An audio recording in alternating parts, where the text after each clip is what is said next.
a deserted art museum at night, always a prime location for supernatural events. At this moment, an incredibly bold young woman stands before a painting, examining it closely. And this young woman is our protagonist, Yi Chu. Having snuck into the art museum, Yi Chu looks at her brother's painting and can't help but cry out. She has endured so much hardship in search of her brother, and now, all that accompanies her is this cold, lifeless painting. Brother, where on earth are you? Exhausted, Yi Chu gently leans against the painting, as if being embraced by her brother. The woman is completely unaware of the fresh blood on her palm, which seems to have a will of its own. The woman is pulled into the painting. A dazzling light emanates from it, and a large swarm of bats flies out of the painting, causing Yi Chu to scream in terror. The swarm of bats, as if controlled by someone, continuously collides with Yi Chu's body. With each impact from the bats, Yi Chu uncontrollably retreats, expecting to hit a wall. Unexpectedly, Yi Chu is able to pass through the painting. The unknown terror makes Yi Chu desperately cry for help. At this moment, how Yi Chu wishes someone could come to her aid. However, who would be in the art museum late at night? The painting behind her is like a black hole, giving Yi Chu no chance to escape. Eventually, as time passes, Yi Chu is completely drawn into the painting. With Yi Chu's disappearance, the painting returns to its calm state. The silent, empty art museum, the deserted corridors. It's as if nothing ever happened. A beam of moonlight envelopes the old castle. In the sky, a swarm of bats circles. In the depths of the castle, a handsome young man sleeps peacefully in a coffin. His silver white hair and delicate features give him a divine and elegant appearance. And on the floor beside the young man lies a young woman. This person is none other than our protagonist, Yi Chu, who fell into the painting. Having taken a blow, Yi Chu doesn't know how long she has been unconscious. As soon as she opens her eyes, she spots the young man lying in the coffin. How could there be someone so good-looking in this world? Just as Yi Chu is about to move closer to observe, the lying young man senses her before she even moves. He then opens his ruby-like eyes and turns to look at Yi Chu. Seeing the young man awake, a blush unconsciously appears on Yi Chu's cheeks. She stammers, Hey, little brother, excuse me, where is this? That is, you might not believe it if I tell you. Before Yi Chu can finish her sentence, the young man interrupts her, revealing his incredibly sharp fangs. He says, I'm so hungry. Can I eat you? Hearing this, Yi Chu is instantly horrified. Eat? What kind of eat? With soy sauce or with white vinegar? Or the kind where I'm stripped naked and washed clean? As her mind runs wild, a pair of withered, pale hands reaches out from the door behind her. Then, a woman in a red dress walks in. The woman's face is terrifying and bizarre, her skin as white as paper. Seeing this scene, Yi Chu's face turns pale. What kind of world has she come to? The woman is exceptionally excited to see Yi Chu. It seems the little bats have brought me another after-dinner dessert. She turns her head and sees the young man lying peacefully in the coffin, playing dead. Does this person have any sense of responsibility at all? As the woman approaches, Yi Chu can only pray silently in her heart. This must be cosplay. It must be this incredibly handsome young man, now sleeping peacefully in the coffin. A woman in red is leaning over the young man. You might think this woman is about to take advantage of the handsome young man, but that's not the case. This is a vampire. As the woman slowly gets closer, Yi Chu, standing to the side, becomes frantic.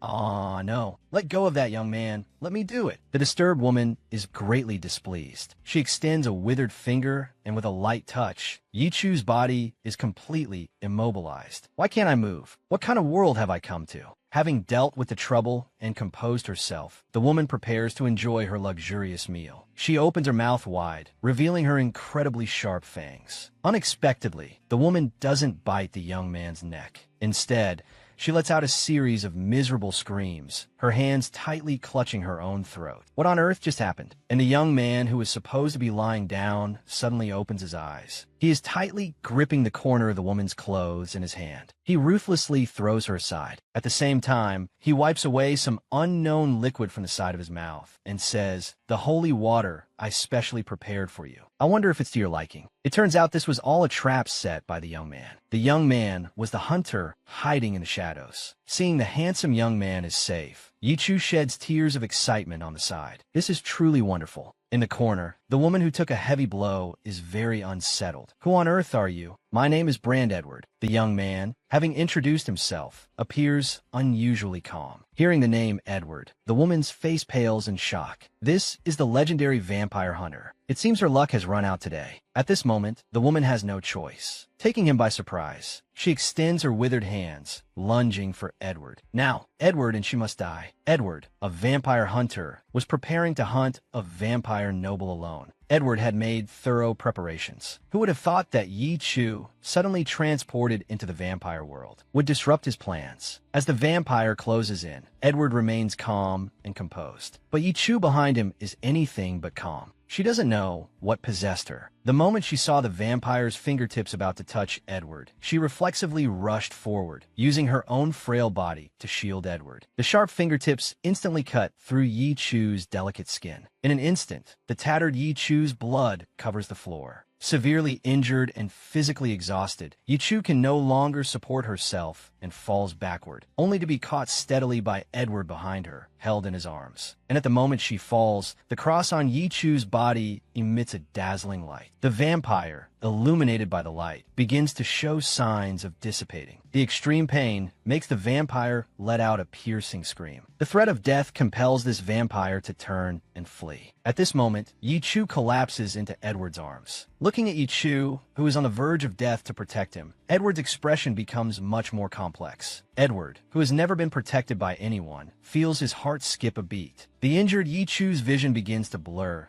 It hurts so much. Am I going to die? Seeing this, Edward can't help but become angry. It's all because of that damn vampire. Afraid of hurting her, Edward gently places Yi Chu on the ground, turns, and chases after the vampire. The cornered vampire helplessly shouts at Edward, "You traitor. Just wait to face the judgment of the queen and the nobles." The furious Edward couldn't care less at this moment. Let's see if you live long enough to inform them. He then pulls out a wooden stake hidden on his person and viciously stabs it towards the vampire. As the wooden stake pierces the vampire's heart, this evil-doing vampire is left here forever. Yi Chu, who accidentally came to the vampire world because she was coveting the handsome young man's body, used her frail body to block a vampire's attack for Edward. The severely injured Yi Chu is now resting in Edward's castle. As soon as she wakes up, she finds herself in another unfamiliar place. She doesn't know who changed her clothes. Has she been seen completely naked? Thinking of this, Yi Chu puts on her shoes and prepares to go out to demand an explanation. She's still an innocent young maiden. How could she be taken advantage of like this? She then follows a sound and finds Edward. Unexpectedly, she sees a sight that Yi Chu will never forget for the rest of her life. A naked man is leaning against the side of the bathroom, holding a glass of red wine, looking composed and elegant. Seeing this, Yi Chu's face turns beet red, and blood instantly gushes from her nose. She can't help but curse up a storm in her head. Edward, noticing Yi Chu, sees the girl's utterly infatuated expression. He speaks with dissatisfaction. "Have you seen enough? Woman, what's with this sudden, overbearing CEO vibe? You're the one who didn't close the door while bathing." Now embarrassed and angry, Yi Chu starts to complain. "Besides, didn't you change my clothes too?" Hearing this, Edward can't help but flinch. "What are you talking about? I didn't change them for you. Get out." Hearing this, Yi Chu feels a bit embarrassed too. She turns to leave, but mutters, Fine, you win. I'll get out. It's not like I'm eager to look at you." Yi Chu, who has been turned away, has yet to recover from the earlier shock. Her cheeks are slightly red, and she thinks to herself, "I take back what I just said. A little peek now, and then is actually quite nice." This woman, originally a girl immersed in the world of 2D animation, was transported to the world of vampires through a painting by a twist of fate. Having arrived in another world, Yi Chu is now chatting with Edward. As the first person she saw upon arriving in the vampire world, and such an incredibly handsome young man at that, Yi Chu, without any guard, confesses her origins to Edward. Hearing Yi Chu's absurd explanation, Edward doesn't believe her. However, the kind-hearted Edward still introduces this country to Yi Chu. It turns out this is a world controlled by vampires. Whether it's the queen or the nobles, they're all vampires. Meanwhile, the weak humans are treated as food contributions for the vampires. To protect humanity, an underground organization that hunts vampires emerged. Edward is the leader of this organization. Learning all this, Yi Chu doesn't quite understand, but she is very happy that Edward is willing to tell her these things. She wants to ask Edward Edward to help her find her long lost. She looks up and sees Edward tasting a glass of red liquid. She can't help but ask curiously, "What is that?" Hearing Yi Chu's question, Edward looks calm, with a few drops of crimson liquid still on the corner of his mouth. "Blood. Want a sip?" Hearing Edward's answer, Yi Chu feels helpless. Why is such a handsome young man also a vampire? However, before Yi Chu can finish her thought, Edward continues, "Stay away from me, you hear? Or are you expecting something to happen?" Hearing this, Yi Chu is completely speechless. Is this person a narcissist? I'm not expecting anything to happen with you.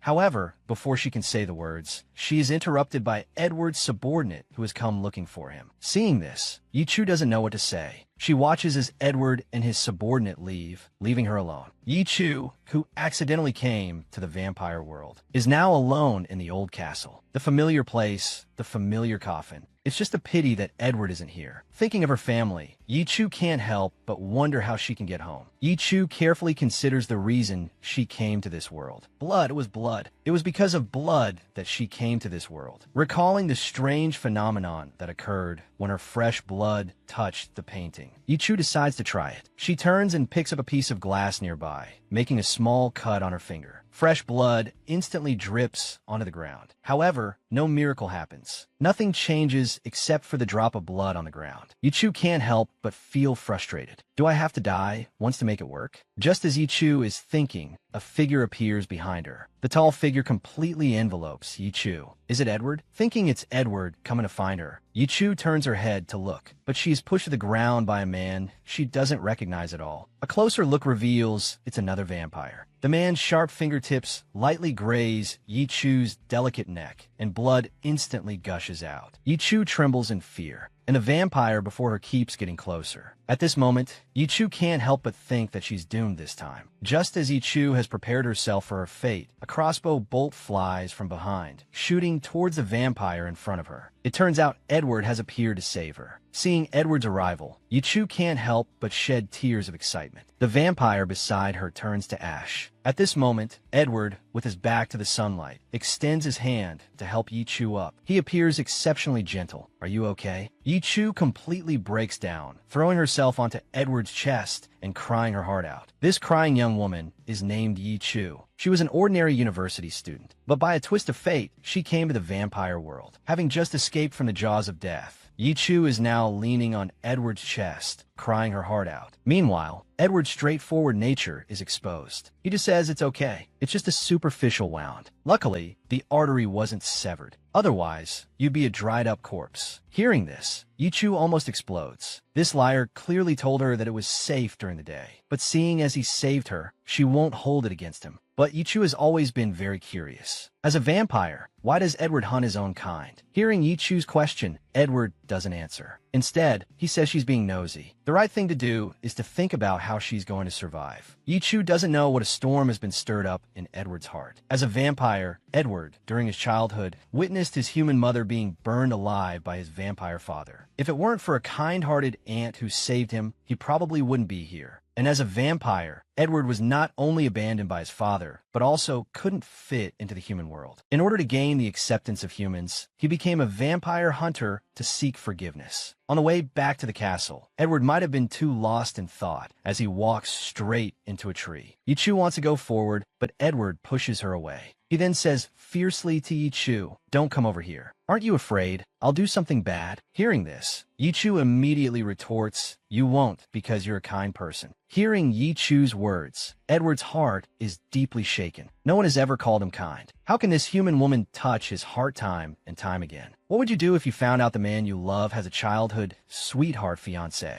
Our protagonist, Yi Chu, is experiencing just such a thing at this moment. Seeing Edward's furrowed brow, she can't help but feel a pang of sympathy for him. As a vampire hunter, getting injured is a common occurrence for Edward, and Yi Chu is the one responsible for treating Edward's wounds. Looking at Edward's handsome face, Yi Chu can't help but want to kiss him but then she remembers all the past moments of how Edward treated her. It seems Edward doesn't like her. Blushing, she turns to leave. Just as Yichu steps out the door, she runs into a woman who has come to visit Edward. She thought it was just an ordinary friend, but unexpectedly, the woman sees the basin of bloody water in Yichu's hands from treating the wound. She barges right in. Before Yichu can stop her, she hears the subordinate behind her say, "Sister, let her go in and see. She's the boss's fiancée." Hearing this, the basin of water in Yichu's hand is instantly knocked over. Edward has a fiancée? This can't be true. Standing at the door, Yichu sees the woman inside casually cut her own wrist and feed the blood to Edward. And Edward, having drunk the human blood, slowly opens his eyes. He then gently apologizes to the woman, takes her wrist, and tends to the wound. Seeing this, Yichu understands that what the subordinate said is true. She turns and runs out of the castle. It turns out everything she did was so ridiculous. The person she likes already have a lover. She feels like a bad person who is destroying someone else's relationship. She then comforts herself. Maybe she doesn't like Edward, it's just gratitude. Having figured this out, Yichu composes herself, quickly pats her cheeks, and tells herself she's just being infatuated, that it's all in her head. Just as Yichu is about to get up, a hand suddenly reaches out from behind and pats her on the shoulder. Yichu, who has come to another world. The first problem she faces is eating with everyone. Seeing everyone there, Yichu breaks out in a sweat. It's because the person Yichu likes and his fiancée are both present. She wanted to ask about Edward's wound, but she realizes she no longer has the right to ask. The group proceeds with this late dinner in a silent atmosphere. Having made up her mind, Yichu suddenly speaks. "Hello, my name is Yichu. A maid from the castle couldn't return home, so Edward let me stay for a while." Meanwhile, Edward suddenly clutches his wound, his face darkening. The woman beside him promptly steps forward to ask. Seeing this, Yichu is both worried and doesn't know what she should do. She can only watch the interaction between Edward and the woman from across the table. Yichu can't help but sigh. You two look very compatible. Hearing Yichu's words, the woman opposite her is bubbling with joy. Edward's expression, however, remains indifferent. The woman now says on her own accord, "We plan to get married next week." Hearing this, Yichu can't help but clutch her dress tightly. She asks, "You're getting married next week? Why didn't I know anything about it before?" Edward replies, "Yes, the decision was made to move it up." The woman beside him explains, "Because Edward always carries out his missions recklessly, we decided to get married earlier. This way he'll have a tie." Hearing the woman's words, Edward looks dazed. The woman reaches out and pokes Edward's cheek, asking if he's having second thoughts. Hearing this, Edward suddenly grabs the woman's hand and promises, "I will definitely do it." Ah-Huan, seeing this, silently lowers her head, a few crystal tears rolling down her cheeks. She adjusts her mindset and offers her blessings. But in her heart, she silently thinks of Edward. "The moment I met you, I thought I had become a princess who had met her destined prince. Now I understand that from beginning to end, I was just a passerby. The so-called love at first sight was nothing but a one-sided crush with no future." What's it like to watch the person you like show affection to someone else right in front of you? Yichu watches Edward and his fiancée, her heart aching. Having made up her mind, Yichu decides to leave this place that causes her so much pain. But what can Yichu do after leaving here? Become a street performer? Don't be ridiculous. This is the world of vampires. Suddenly, Edward appears from behind Yichu. Looking at Yichu, who is drawing, he asks, "Is that me?" Yichu hums in agreement, but Edward, resting his chin on his hand behind her, says, "You've drawn me a bit ugly." Hearing this, Yichu feels speechless. Why is this person so bad at talking? But she explains to him, "This is a draft. It's not finished yet. I'll give it to you when it's done." Hearing Yichu's reply, Edward expresses his thanks and brings Yichu good news. It turns out Yichu's brother also came to this world by a twist of fate, but he is not currently in this town. Hearing this, Yichu also makes up her mind to tell Edward that after she finishes the painting, she will leave this place to find her brother. Learning that Yichu is about to leave, Edward's expression becomes much more somber. Is this woman leaving? He doesn't know why he feels unhappy. He can only say, "Before you go, I'll teach you some self-defense." Yichu, beside him, readily agrees. Looking at Edward, "Why do you never smile?" Edward is very puzzled. "Why should I smile? Is there something happy?" Yichu is completely confused. Could it be that Edward doesn't like his fiancée? Edward seems to know what Yichu is thinking and explains, I was raised by their family since I was a child. So, whatever they want, I will satisfy.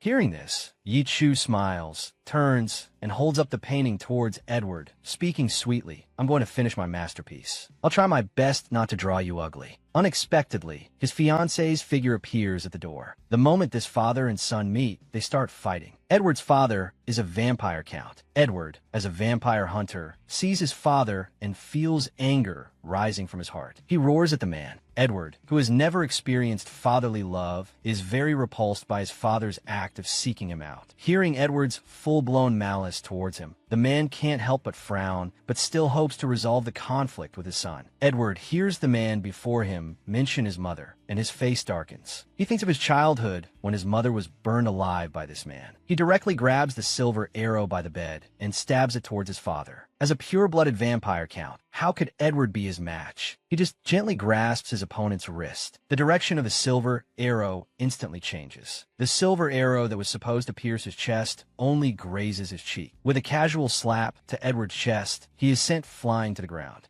Lying on the ground, Edward spits out blood, unable to help but clench the corner of his clothes. Can he still not avenge his mother? His father crouches down in front of Edward and says coldly, "How does it feel to have your wound reopen? Only this way will you learn your lesson. This is the proper attitude you should have toward your father." And Edward on the ground keeps coughing, spitting out pools of blood. He says fiercely, "One day, I will kill you to avenge my mother." Hearing this, the father is deeply moved. It turns out that after all these years, he has always loved Edward's mother. He came to find Edward to make up for his debt to him. He then grabs Edward on the ground and releases a white light from his hand. As the light dissipates, all of Edward's injuries are healed. He wanted to help Edward up, but was pushed away by him. The father understands that Edward has not forgiven him. He then leaves behind the wedding ring he had made for Edward's mother back then, along with his sincere blessings, and disappears into the night. Yi Chu, who came to this other world, stays by Edward's side as a maid. But just yesterday, she suddenly learned that he already has a fiancée.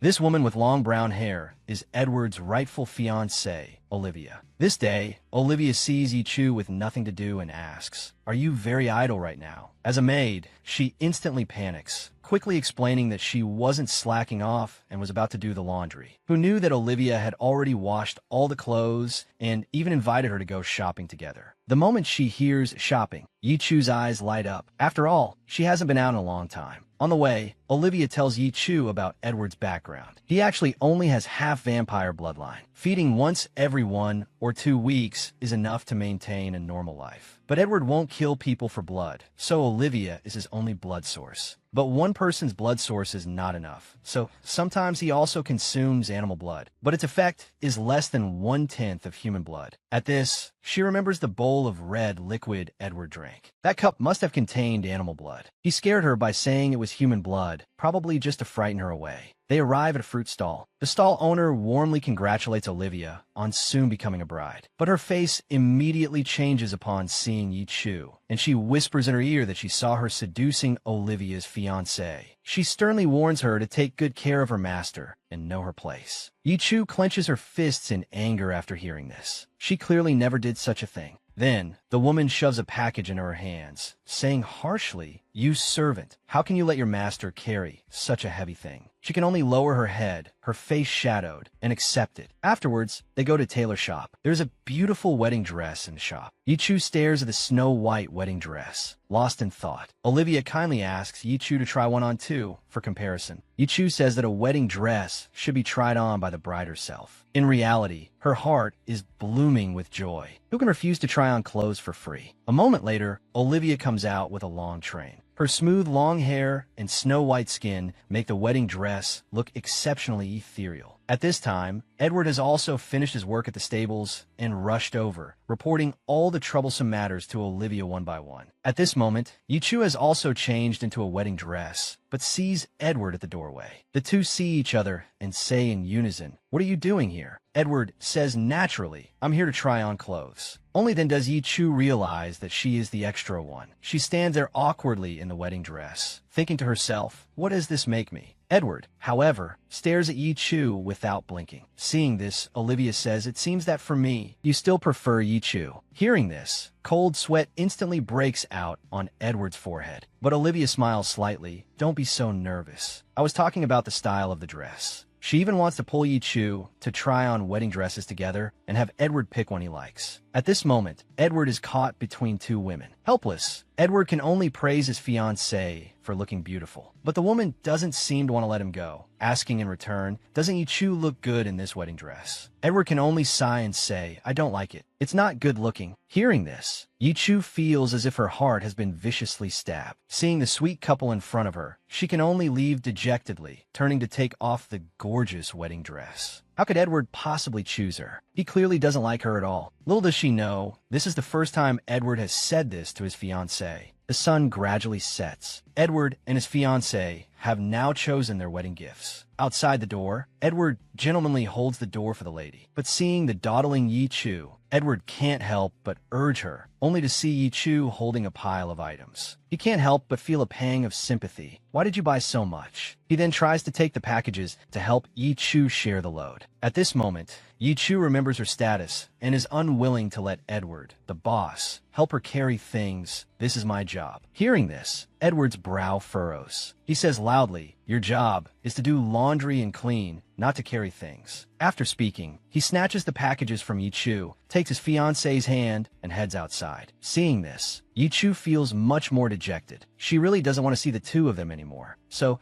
she makes an excuse and leaves first. The woman beside him inappropriately says, come back early. We'll wait for you for dinner. How malicious can this woman be? The other person clearly did nothing, yet she speaks ill of her in front of the male lead. Hearing his fiancée speak ill of Yi Chu, Edward can't help but frown. Yi Chu hasn't done anything. Why target her every day? He then says, don't use this method to humiliate Yi Chu anymore. And don't force others to cater to you. For someone who is about to leave, isn't it better to leave a good impression on each other? Hearing this, the woman lifts her head and sighs, retorting, I have never forced you. Edward, you're the one who lied. Embarrassed and angry at having his thoughts exposed, Edward's gaze sharpens. He then grabs the woman's hand and retorts loudly. Seeing this, the fiancée's heart is very calm. Edward has many admirers, but she never minded. Although he never loved her, she felt it was natural. But everything is different now. Since Yi Chu's arrival, the way Edward looks at her has changed. The town is full of rumors about them. He treats Yi Chu better than anyone else. Edward, however, dismisses it. He never thought his treatment of Yi Chu was any different from others. In fact, he doesn't know that the moment he started to defend himself, it already explained the whole problem. Unwilling to continue the argument, Edward says coldly, we are getting married in 3 days. Yi Chu will not interfere in our lives. Do you think I'm an ungrateful person? Hearing this, the fiancée doesn't know what to say. She understands that Edward doesn't like her. She turns away in disappointment, leaving Edward standing there alone. The person she likes is about to marry someone else. A heartbroken,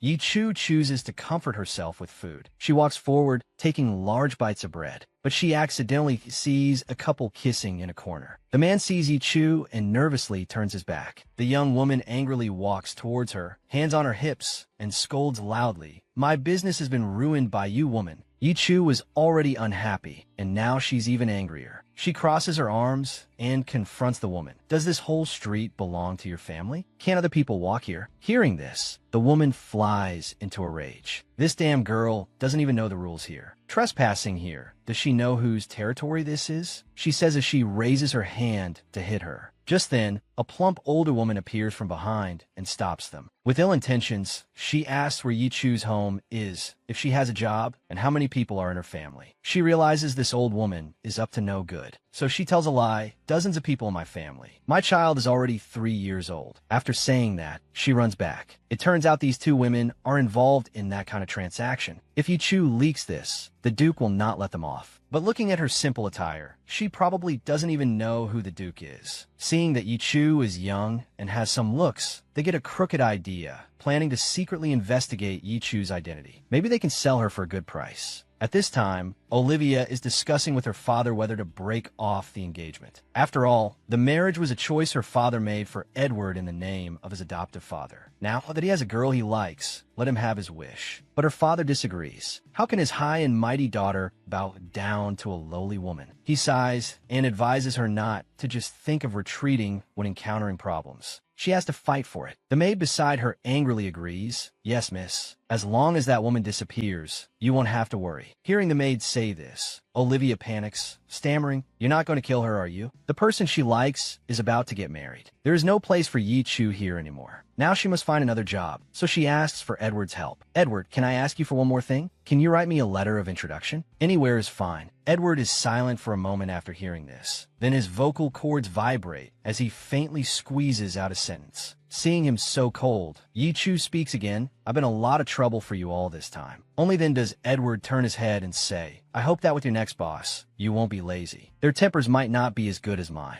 Yi Chu doesn't think she's lazy anywhere, nor does she see where Edward's temper is good, so she argues with him indignantly. Edward is amused by her hopping mad appearance and can't help but let out a chuckle to go on. "Get to work, Missy." At this, Yi Chu arrogantly lifts her head and says the Missy is not pleased. Little does she know, at this moment, Olivia and her future father-in-law burst in. Hearing them laughing and talking, they assume they are flirting. Without a second thought, he orders the maid to hit Yi Chu. Edward questions his fiancée, standing by with his eyes. "What's going on?" But his fiancée turns her head away, choosing to avoid the question. The future father-in-law loudly questions Edward. "Don't think I don't know about the sneaky things you two have been doing behind my daughter's back." Edward is very confused. He doesn't know what sneaky things refers to. "Please don't make baseless accusations, father-in-law." But the father-in-law thinks he's being stubborn and orders the maid to beat Yi Chu until she repents. Edward's face darkens as he says, "She is my maid. You have no right to do this. Try and touch her." But as soon as he finishes speaking, the maid's hand pushes Yi Chu to the ground. She picks up a nearby stick and says fiercely, "This bad woman who bullies my young lady dares to talk back." Then the stick falls on Yi Chu's waist. Yi Chu cries out in pain. Seeing this, Edward clenches his fists, his eyes fixed on the people bullying Yi Chu. Seeing another woman in her fiancé's eyes, Olivia is very sad. So, her father brings the maid to Edward's residence to vent his precious daughter's anger. Ignoring Edward's attempts to stop her, the maid pushes Yi Chu to the ground. The stick lands heavily on Yi Chu's body. At this, a painful memory floods Edward's mind. With his half-vampire bloodline, he would lose control and want to drink blood as a child. But he wouldn't kill people, so he could only sneak animal blood. As a result, he was often caught and beaten by the villagers. It wasn't until Olivia saved him once that he was able to keep his life. From then on, he was at Olivia's beck and call, never disobeying her family's orders. Except for this time. The innocent Yi Chu is being beaten wantonly by his saviors. He steps forward, wanting to pull Yi Chu up, but is blocked by his father-in-law's hand. "Edward, you can't go over. Can you bear to see Olivia hurt again? My daughter used her own blood to keep you alive. How can you be so cruel to her?" Edward is seen clenching his fists, trying his best to control his emotions, unsure of what to do for a moment. Yi Chu is being dragged on the ground by her hair. Seeing this, Olivia becomes a little worried and quickly tells her father to stop. If this continues, someone will die. But the maid tells the young lady not to be soft-hearted. Yi Chu on the ground is heard cursing, "You scum, I curse you," followed by whimpering sobs. The maid becomes even more arrogant, shouting, "Have you learned your lesson, you cheap woman?" Seeing the maid humiliate Yi Chu, Edward can no longer hold back. "Perhaps you've forgotten that I've never been a good person." He then shoves his father-in-law aside. He says coldly in his ear, "And don't you often say I'm a bad seed?" Then he quickly walks forward, grabs the maid by the neck, and lifts her up. "It seems you don't understand my words." After saying that, he throws her aside and tells her to get lost. The maid is terrified by Edward's astonishing strength and suddenly remembers he is a vampire, muttering incessantly, "Don't come near me, you blood-sucking demon." Seeing this, the father-in-law says to his daughter with regret, "Dad was wrong about him. He has failed you. Dad is sorry." The daughter also has a sorrowful expression, feeling pain by her father's apology. At this moment, Yi Chu tells herself to be strong, to get up quickly. But her legs just won't obey. Is she crippled like this? At this moment, Yi Chu tells herself to be strong, to get up quickly. But her legs just won't obey. Is she crippled like this? How miserable is this woman? Just for speaking a few more words with her employer, she received a severe beating. Edward carries Yi Chu to the hospital on his back, but Yi Chu is worried that this will cause gossip and insists on getting down to walk. Staggering, she doesn't walk more than a few steps before she's so tired she coughs up blood. She holds back her tears and clutches her stomach. Edward, behind her, senses something is wrong and quickly reaches out to support the falling Yi Chu. But as soon as he gets close, he smells a strong scent of blood. He is a vampire and cannot be this close to the smell, so he turns his face to the side. But as Yi Chu spits up more and more blood, Edward has no time to think. He directly picks up Yi Chu and runs toward the hospital at full speed. The constantly flowing blood runs down Yi Chu's hand to her arm, finally soaking his own clothes. Edward is both heartbroken and speechless. The smell of blood is really getting to his head. They finally arrive at the hospital, but the doctor happens to be out. Edward can only first place Yi Chu on a hospital bed. He's already so far away. Why is the smell of blood still so strong? He turns his head and only then notices the bloodstain on his shoulder. At this moment, he remembers that he hasn't fed in a long time. His stomach is growling. He leans over to look at Yi Chu on the bed. The bloodstain on the corner of her mouth hasn't been wiped clean as she sleeps peacefully. This gives the hungry Edward a crooked idea. He nervously stares at the blood on Yi Chu's lips, thinking to himself, "You're tempting me to commit a crime." After an internal struggle, he presses his thumb against Yi Chu's lips. Then he brings it to his own lips, sticks out his tongue, and licks it. He even comments, "Not bad." Then he pulls aside the collar of Yi Chu's neckline, preparing to lean down and suck Yi Chu's blood for a while. Satisfied, he finally smiles. Woken by the pain, Yi Chu cries like a child. "Wah, I'm already like this and you can still smile? Doesn't your conscience hurt?" But Edward shows no sympathy at all, watching her with interest, his chin in his hand. He says, "I don't know why, but when I see you, I just can't feel sad." Hearing this, Yi Chu cries even harder.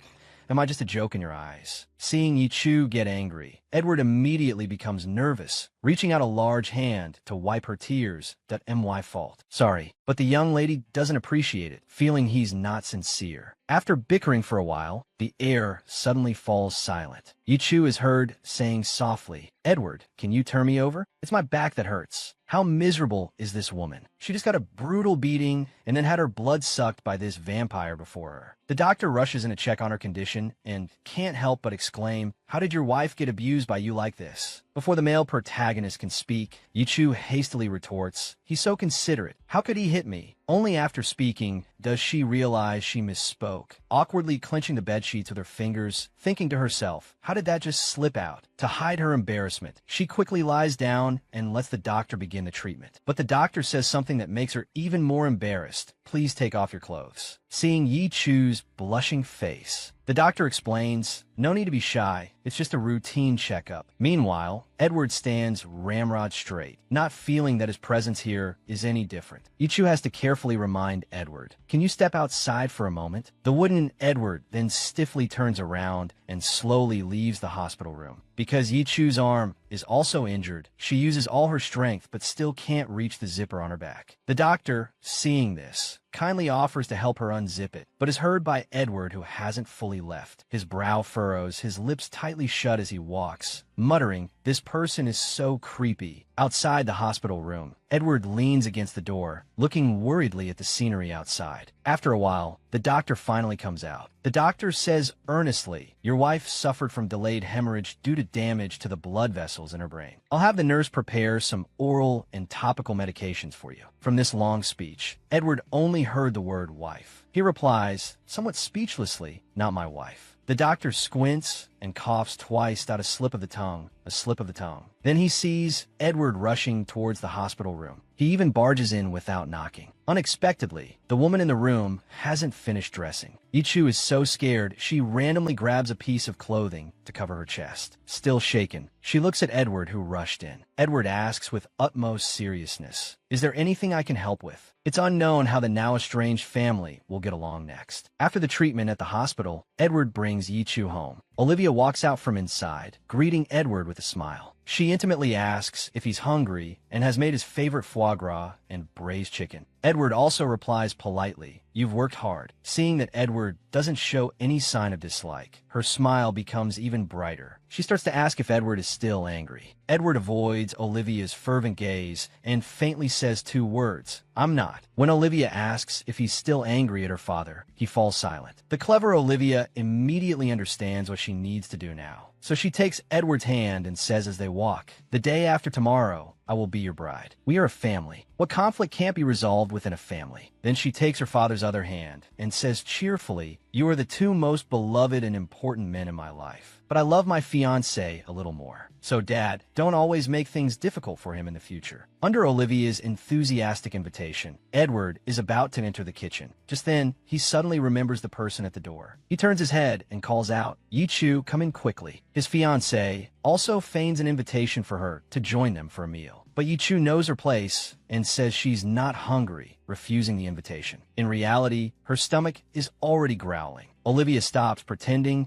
and pulls Edward inside on her own. Yi-Chu looks at the backs of the three of them, a sour feeling rising in her heart. Their family should be harmonious like this. It was she who disrupted someone else's family. In this castle, she is just an extra person. Having figured this out, Yi-Chu feels that the matter of finding a job outside has become urgent. So she goes to Edward to write a letter of introduction. Yi-Chu holds the written letter of introduction. Happy as child. Great. With this, I won't have to worry about starving. Edward looks at her forced smile with some heartache. Wait until your injuries have healed, then I'll send you off. However, what he hears is Yi-Chu's very resistant reply, "No need. Do you want to be called an adulterous couple by those people again? This way, you can prove your innocence." Edward lowers his head with some self-blame that if you encounter difficulties in the future, remember to come find me. But Yi-Chu lifts her head, her expression gloomy, and says, "I think it's better if we don't see each other again." The two of them spent so much happy time together, and now they have to part ways. Edward has mixed feelings. He doesn't know why he feels flustered and uneasy, nor does he know what this feeling means. He only knows that Yi-Chu is leaving soon, and perhaps they will never see each other again. So he subconsciously picks up an umbrella and chases after Yi-Chu. Since he can't change anything, he'll hold the umbrella for her one last time. They walk downstairs in silence. Yi-Chu feels that this is far enough. Going any further will only make it harder to leave. So she takes the umbrella and decisively turns to leave. Watching Yi-Chu's gradually receding back, Edward's thoughts also begin to drift. This girl who came to a strange world is so sincere and brave. Since meeting her, Edward suddenly wants to protect someone. He wants to protect this girl, scum or not, morally corrupt or not. He doesn't want her to leave. He sincerely hopes that Yi-Chu can stay. So he suddenly calls out Yi-Chu after a moment of silence. What comes out is, "Please take care of yourself." Yi-Chu forces a smile that goes back quickly. "Your fiancé is waiting for you." After saying that, she turns and walks into the dark night of pouring rain. "You must be happy, Edward." But Edward still can't speak his true feelings, because he bears the responsibility towards his fiancée.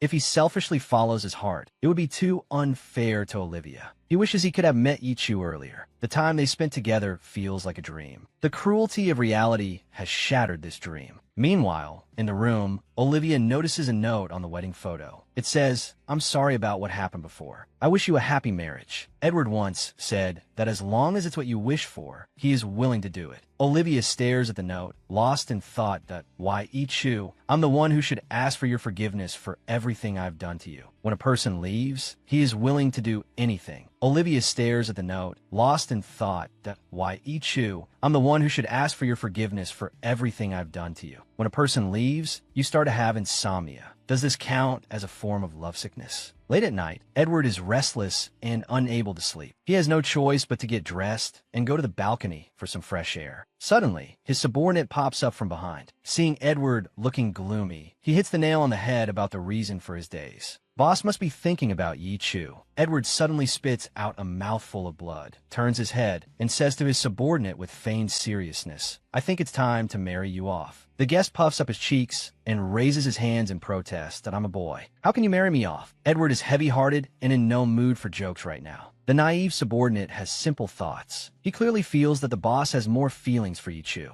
It's only natural to think that one should be with a person one likes. But Edward feels he can't let down his fiancée. The poor Olivia asks for nothing. Her only wish is to spend her life with him. Is he going to fail her? Thinking of this, he forces himself not to think about Yi-Chu. It's better to let her become a thing of the past. Meanwhile, Yichu goes to work at the place Edward introduced. Just when she thought she was about to be homeless, the boss's daughter informs her that her mother has gone on a long trip and won't be back for 2 months, so she can't process her employment. Although she is very disappointed, she can understand. But just as she is about to leave, she hears someone asking for the lady boss. Only then does she realize she has been deceived. The angry Yichu questions why they are doing this to her. Unexpectedly, the other party says with righteousness that she just doesn't want to provide work for someone of poor character. Yichu is confused. She hasn't stolen or robbed, so how is her character poor? In the ensuing argument, she finally understands that someone has spread rumors about her being someone's mistress. As for who spread them, one can guess without being told. She never expected that Olivia's family would still make things difficult for her even after she had left. After that, she was kicked out and wandered aimlessly in the dead of night. In the end, she could only choose to make do in a shabby inn for one night. The pain from the bite mark becomes more and more intense, only relieved by taking painkillers. At this time, helpless and alone, she misses her dear brother even more. How on earth can I find you? Life in the vampire family is not easy because hunters always disguise themselves as trapped food, taking advantage of the vampire noble's lack of preparation to brutally hunt them. So, a handsome noble is appointed to take on the dangerous mission of arresting the leader of the vampire hunters, Edward. Over here, Olivia discovers that her maids took matters into their own hands, telling Mrs. Cooper not to give Yichu a job. She feels that Yichu will not come back, and also believes that Edward will not meet her privately. Why harm someone further? Besides, she's getting married soon. Only by doing good deeds will God bless her and Edward. So she goes alone to Mrs. Cooper's house to explain the situation. On the way, she is unexpectedly ambushed by a mysterious person who suddenly appears and knocks her unconscious. When she wakes up again, she is already in a dilapidated house. She tries hard to recall what just happened. She can't stop sobbing. After crying for a while, she stands up but does not continue to Mrs. Cooper's house. Instead, like a controlled puppet, she returns home. She just wants to be alone and try to calm herself down. Unexpectedly, she runs into Edward as soon as she opens the door. This is the moment in her life when she least wants to see him. Olivia looks at him in surprise, her tone a complete reversal of her usual gentle self as she questions, "What are you doing in my house?" Edward explains that he came to pick up the wedding dress with her. Indeed, she then realizes she had forgotten about it. She stares at Edward's back, somewhat dazed. Her originally innocent eyes suddenly turn fierce. A voice echoing in her mind repeats, "Kill him, kill Edward." So, like a madwoman, she picks up the nearby fruit knife and stabs it towards Edward's back. The sharp Edward senses the abnormality behind him, immediately turns around, grabs her wrist,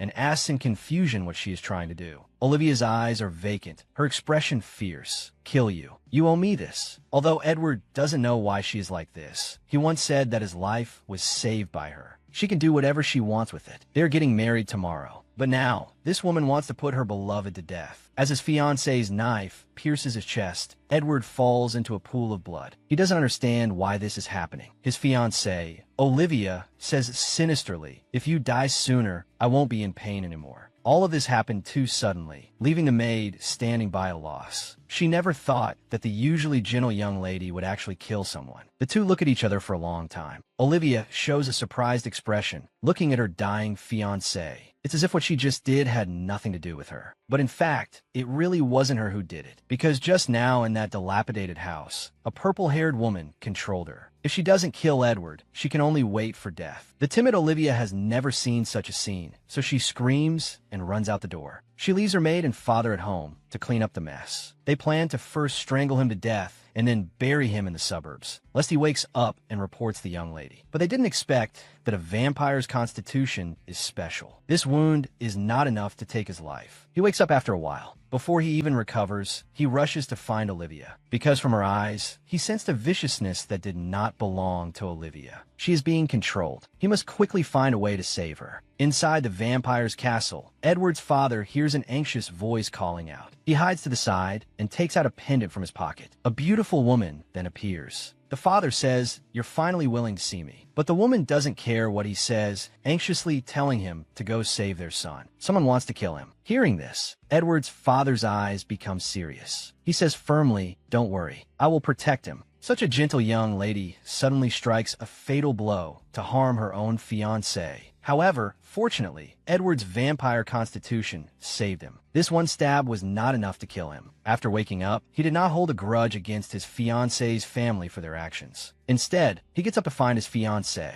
because she was controlled to be so frantic. If not rescued in time, she could be in danger. Perhaps it was too painful, or perhaps he was too tired. Edward is already panting, constantly calling out his fiancée's name, but no one responds. Just then, his father suddenly flies over, anxiously wanting to heal him. But as soon as he extends his hand, Edward slaps it away. He thinks of the scene of his mother being burned alive by his father and cannot forgive the man before him. In his eyes, this person is a butcher. How can a butcher save people? It's simply a fairy tale. The father is silent for a moment, looking helplessly at his son, that I hope to do everything I can to make it up to you. After he speaks, he is met with another angry outburst from his son. Then he says with great confidence, I can resurrect your mother. Edward doesn't believe it at first, but at this moment, his mother's gentle voice appears. He is so surprised he can't speak. While he is stunned, his father seizes the opportunity to cast a spell on his wound, because she can't be out for too long. So he must hurry. He can only explain while healing. He has obtained a magical artifact that can capture souls. As long as he finds a suitable host body, he can resurrect his mother. At this point, Edward has let down his guard a little towards his father. He desperately hopes his father is a good person. He then asks again about Olivia being controlled. His father promises to help him investigate it thoroughly. And at this time, Olivia, unable to accept that she killed Edward, runs to the river in a breakdown and cries, which is heard by Yi Chu, who came to fetch water. Yi Chu has fallen to this state because of Olivia's family's made spreading unrealistic rumors, causing her to be unable to find a job. Her money has run out, and the progress of finding her brother has been stalled. Seeing Olivia so sad, she doesn't take pleasure in her misfortune, but walks up to ask what happened. Unexpectedly, Olivia angrily drove him away. Just as he was about to turn and leave, he heard a faint sound from Olivia behind him. Ikilid Edvat. Yi Chu couldn't believe what had happened to them during this time. Why did something so serious happen? Olivia became even more sorrowful. She stared blankly at the water's surface. Perhaps this is where I belong. This man was nearly killed by his fiancée, and now he's risking his life to save her. Only Edward could be so magnanimous. At this moment, Olivia was crying bitterly by the river, about to end her life in its waters. It just so happened that Yi Chu, who had come to fetch water, saw her. After figuring out what had happened, although she was furious, she knew Edward couldn't die that easily. After all, he was half vampire, so she suppressed the anger in her heart, tightly gripped the hem of Olivia's dress, and shouted, "Go back and see him now. He's not dead." But Olivia had already lost her mind. She couldn't hear anything and was determined to die. Just then, Edward heard the commotion and rushed over, seeing them struggling in such a dangerous place by the river. He rushed forward, pulled Yi Chu's arm away, and questioned her with a displeased look on his face. "What were you just doing to Olivia?" Yi Chu hissed in pain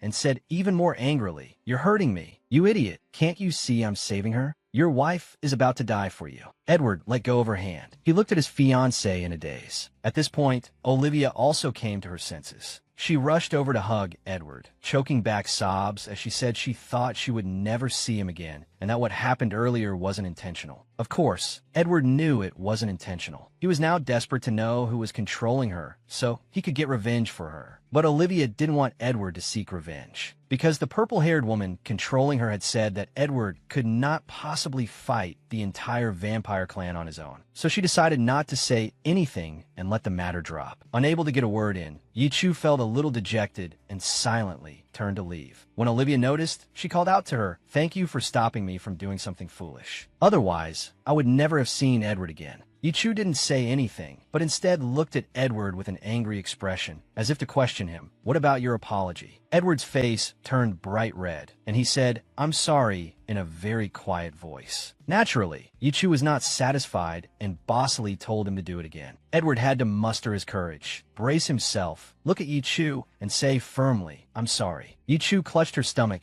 and couldn't stop laughing. Beside them, Olivia, with tears still in her eyes, looked blankly at the two of them, thinking to herself, "Are you two treating me like I'm invisible?" An accident brought the three of them together again. The two girls finally reconciled. Yi Chu thought of her own miserable life, a wave of sadness washing over her. She asked Edward to write another letter of introduction, making sure to praise her noble character and have it sent to her residence. When Edward heard about the residence, he asked with concern, "Isn't Mrs. Cooper treating you well? And why are you living in such a rundown place? Is it because you don't have enough money?" At this moment, Olivia looked up at Yi Chu with shame. It was because her own servant had been gossiping to Mrs. Cooper that Yi Chu lost her job. Fortunately, Yi Chu didn't mention this, only saying that she was too picky and wanted to find a better place. Edward didn't ask any more questions and readily agreed to write another letter of introduction. He would also send some money to her, which she wouldn't have to pay back as a fee for helping Olivia. Hearing this, Yi Chu was overjoyed. For now, she wouldn't have to worry about money. Just then, Olivia, who was standing aside, spoke up, pitifully begging Yi Chu to attend their wedding tomorrow, as if she would burst into tears if she refused. Edward, beside her, also stared at her intently, looking very expectant, and didn't forget to add, "You are always welcome." Yi Chu was at a loss. She was very reluctant in her heart, and could only try to find an excuse to deflect. "It's not that I don't want to support you, but your family might not be too happy about it, so it's better not to cause you any trouble." But Olivia didn't think this was a problem. She promised to keep her family in line. She then took Yi Chu's hand and said sincerely, "I hope to have your blessing." On the surface, Chu was calm, but inside, her heart was in turmoil. After a brainstorm, she couldn't find any other excuse. In the end, faced with their enthusiastic invitation, she had to agree. Then she quickly found an excuse to leave. When she got home, she felt miserable thinking about attending their wedding tomorrow. She didn't want to go and be tortured. But looking at the money in her hand, which wasn't even enough for a day's expenses, she knew she couldn't escape having to go to Edward. The couple strolled leisurely by the river. Countless soft dandelions drifted in the air. Yet, the two had no heart to enjoy the beautiful scenery. Because Olivia was being controlled, she had to kill the man before her to save herself. But this person was her beloved. She couldn't do it. Edward kept asking questions, but he couldn't get anything out of her. So he shouted angrily, "How long are you going to carry this nightmare with you?" Olivia looked up at the dandelions filling the sky. "Not for long. This will all be over soon." They walked back home in silence. Her father, who greeted them at the door, excitedly held back his emotions. "Edward, I knew you would be fine. It's all my fault for spoiling my daughter too much. After all, we are family. Your life isn't in danger, so why not forgive her? Let Olivia clean your wound first." Edward was speechless because he knew what his father-in-law had done after he passed out. First, he had him strangled to death and then dumped in the suburbs. Now, he was saying this so casually, but he had received their help before. Should he blame them? Seeing that he wasn't speaking, Olivia took the opportunity to push him into the room. She wanted to help him clean his wound, but was refused. She thought he was angry at her father, so she apologized over and over again. In fact, Edward was wondering who the manipulator behind the scenes was. Olivia refused to say. So he asked, "Is it that you don't believe I have the ability to help you get revenge?" Olivia recalled the purple-haired woman's words again. "If Edward comes looking for me, I will take him down with me." Although Olivia was naturally timid, at this moment, for the sake of her beloved, she could become fearless. Even if it cost her her life, she would not let her harm Edward. Fine. She hugged her fiancé from behind and said, "No need for revenge. I just want you to be safe." Edward also held her hand and said affectionately, "I will wait until you are ready to tell me. From now on, I will protect you well." Hearing this, she shed tears of emotion. "This is the most beautiful thing I have ever heard in my life." Edward interrupted her with a slightly reproachful tone. "What silly things are you saying?" Olivia hugged him tighter. "Let me hold you a little longer. Consider it my final act of willfulness." Inside the solemn and magnificent church, a couple was holding their wedding. Outside the church, a pair of deep blue eyes looked sorrowfully at the closed doors. She had been hesitating at the door for a while. Inside was the boy she once liked. She didn't know what mood to be in to attend this wedding. Should she be happy for them or in pain? After thinking for a long time, she suddenly clenched her fists as if she had figured something out and abruptly lifted her head. It's time to say goodbye to the past. Be brave. Yi Chu then walked forward and pushed open the heavy doors, just in time to see Edward dressed in a white wedding suit, looking so clean and dazzling. Edward also noticed her,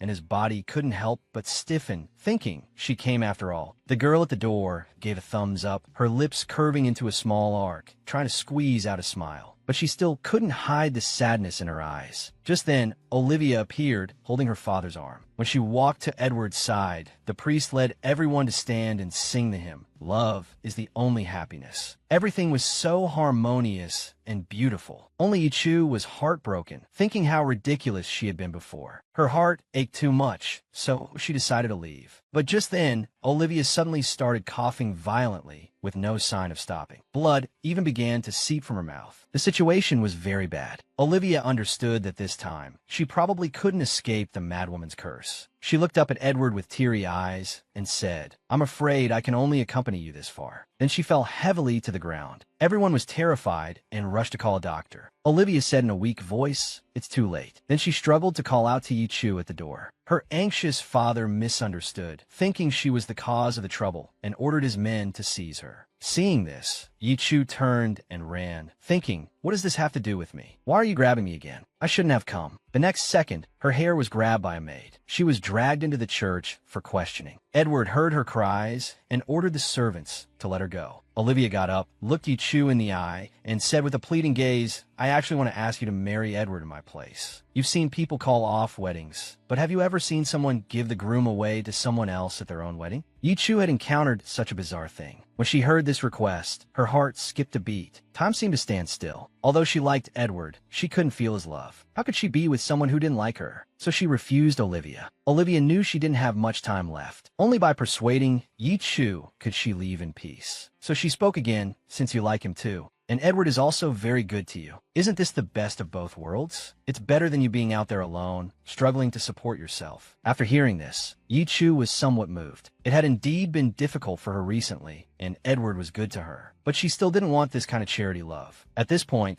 the male lead couldn't listen anymore. He looked at Olivia with a grave expression. "Don't say such things again. Besides, I'm not an object." Yichu looked at the pleading Olivia, her heart softening, and shed tears of heartbreak. Then, with red eyes, she met Olivia's pleading gaze and told her firmly, "I cannot love him in your place. My other half must be someone who shelters me from the storm, someone with mutual trust, love, and understanding. This is my principle. I hope you get well soon." After speaking, she turned to leave, but was grabbed by the hem of her dress by Olivia, who had knelt up. "I'm begging you. Edward needs someone to continue his life for him." This was the first time the pampered girl had ever knelt and begged someone. However, Yichu did not soften. Without looking back, she walked straight to the door, leaving Olivia crying on the ground. She only heard her use her last ounce of strength to roar, "I thought you loved him so much. Yichu, you are not worthy." At the same time, a purple-haired woman threw an ugly doll into the fireplace, saying viciously, "Useless trash. A bunch of livestock daring to talk about feelings. Go to hell and wait for your Edward." Then, Olivia's body felt as if it were being roasted. After a violent coughing fit, her arm fell limply. Her weak body fell into her father's arms, never to wake up again. Faced with a chance to be with the person you like, would you seize it firmly, or would you refuse directly like Yichu? Not long after being rejected by Yichu, Olivia died in disappointment and anger. As Yichu walked through the church, the sounds of discussion from both sides were endless. They all expressed their sorrow for Olivia and cursed Yichu, saying she should have died in her place. Yichu began to doubt herself. Did I really do the wrong thing? Why wasn't I the one who died? If I died, would no one be sad? She returned home in low spirits and took out a portrait of her brother to look at. Her brother had noble purple hair. He had the same deep blue eyes as her, wore a pair of thin-rimmed glasses, and had a handsome, well-defined face. Looking at her dear brother, she couldn't help but tear up. "Where are you? I can't hold on much longer." In the vampire castle, a purple-haired young man, identical to the one in the picture, wearing thin-rimmed glasses, was carefully observing a small town on a map. Then, a confident smile appeared on his face. "All the assassinations are centered around this town. I thought it would be much harder." And he took out a pocket watch he carried with him. Inside was a family photo. Standing next to him was a cute blonde girl. This was his sister. He poked his sister's chubby cheek with his finger and said dotingly, "You look so silly. You're the only one I can't let go of." Suddenly, there was a knock on the door. A young man with curly golden hair entered. It was Duke Blanqui's son, who had the same surname as Edward. He insidiously reported to the purple-haired young man, "I heard you're investigating the cases of murdered nobles. Clay would like to offer you an important clue. The traitor of the bloodline, the hunter Edward Blanqui, is the root of the trouble planted by my father and a commoner back then. As my father's only legitimate son, it is my duty to help him correct his mistakes. The purple-haired young man listened to him very seriously, then let out a soft chuckle, thinking this is quite interesting. In a world of vampires, she actually had to make a living by performing on the streets. Ichu woke up early to set up a stall on the street. Despite the large street, very few people came to patronize her. Sometimes she would receive cold stares from passers-by, which made her feel very embarrassed. But compared to having no money, what was a little embarrassment? As long as she could save enough money to find her brother, she was willing to endure any hardship. At the same time, Edward was so hungry his vision was turning black. His fiancée's death made him lose his only source of human blood. He wandered aimlessly on the street. Suddenly, an old acquaintance appeared from behind him, wanting to pull Edward into a joint venture to open a winery. But he was too hungry to think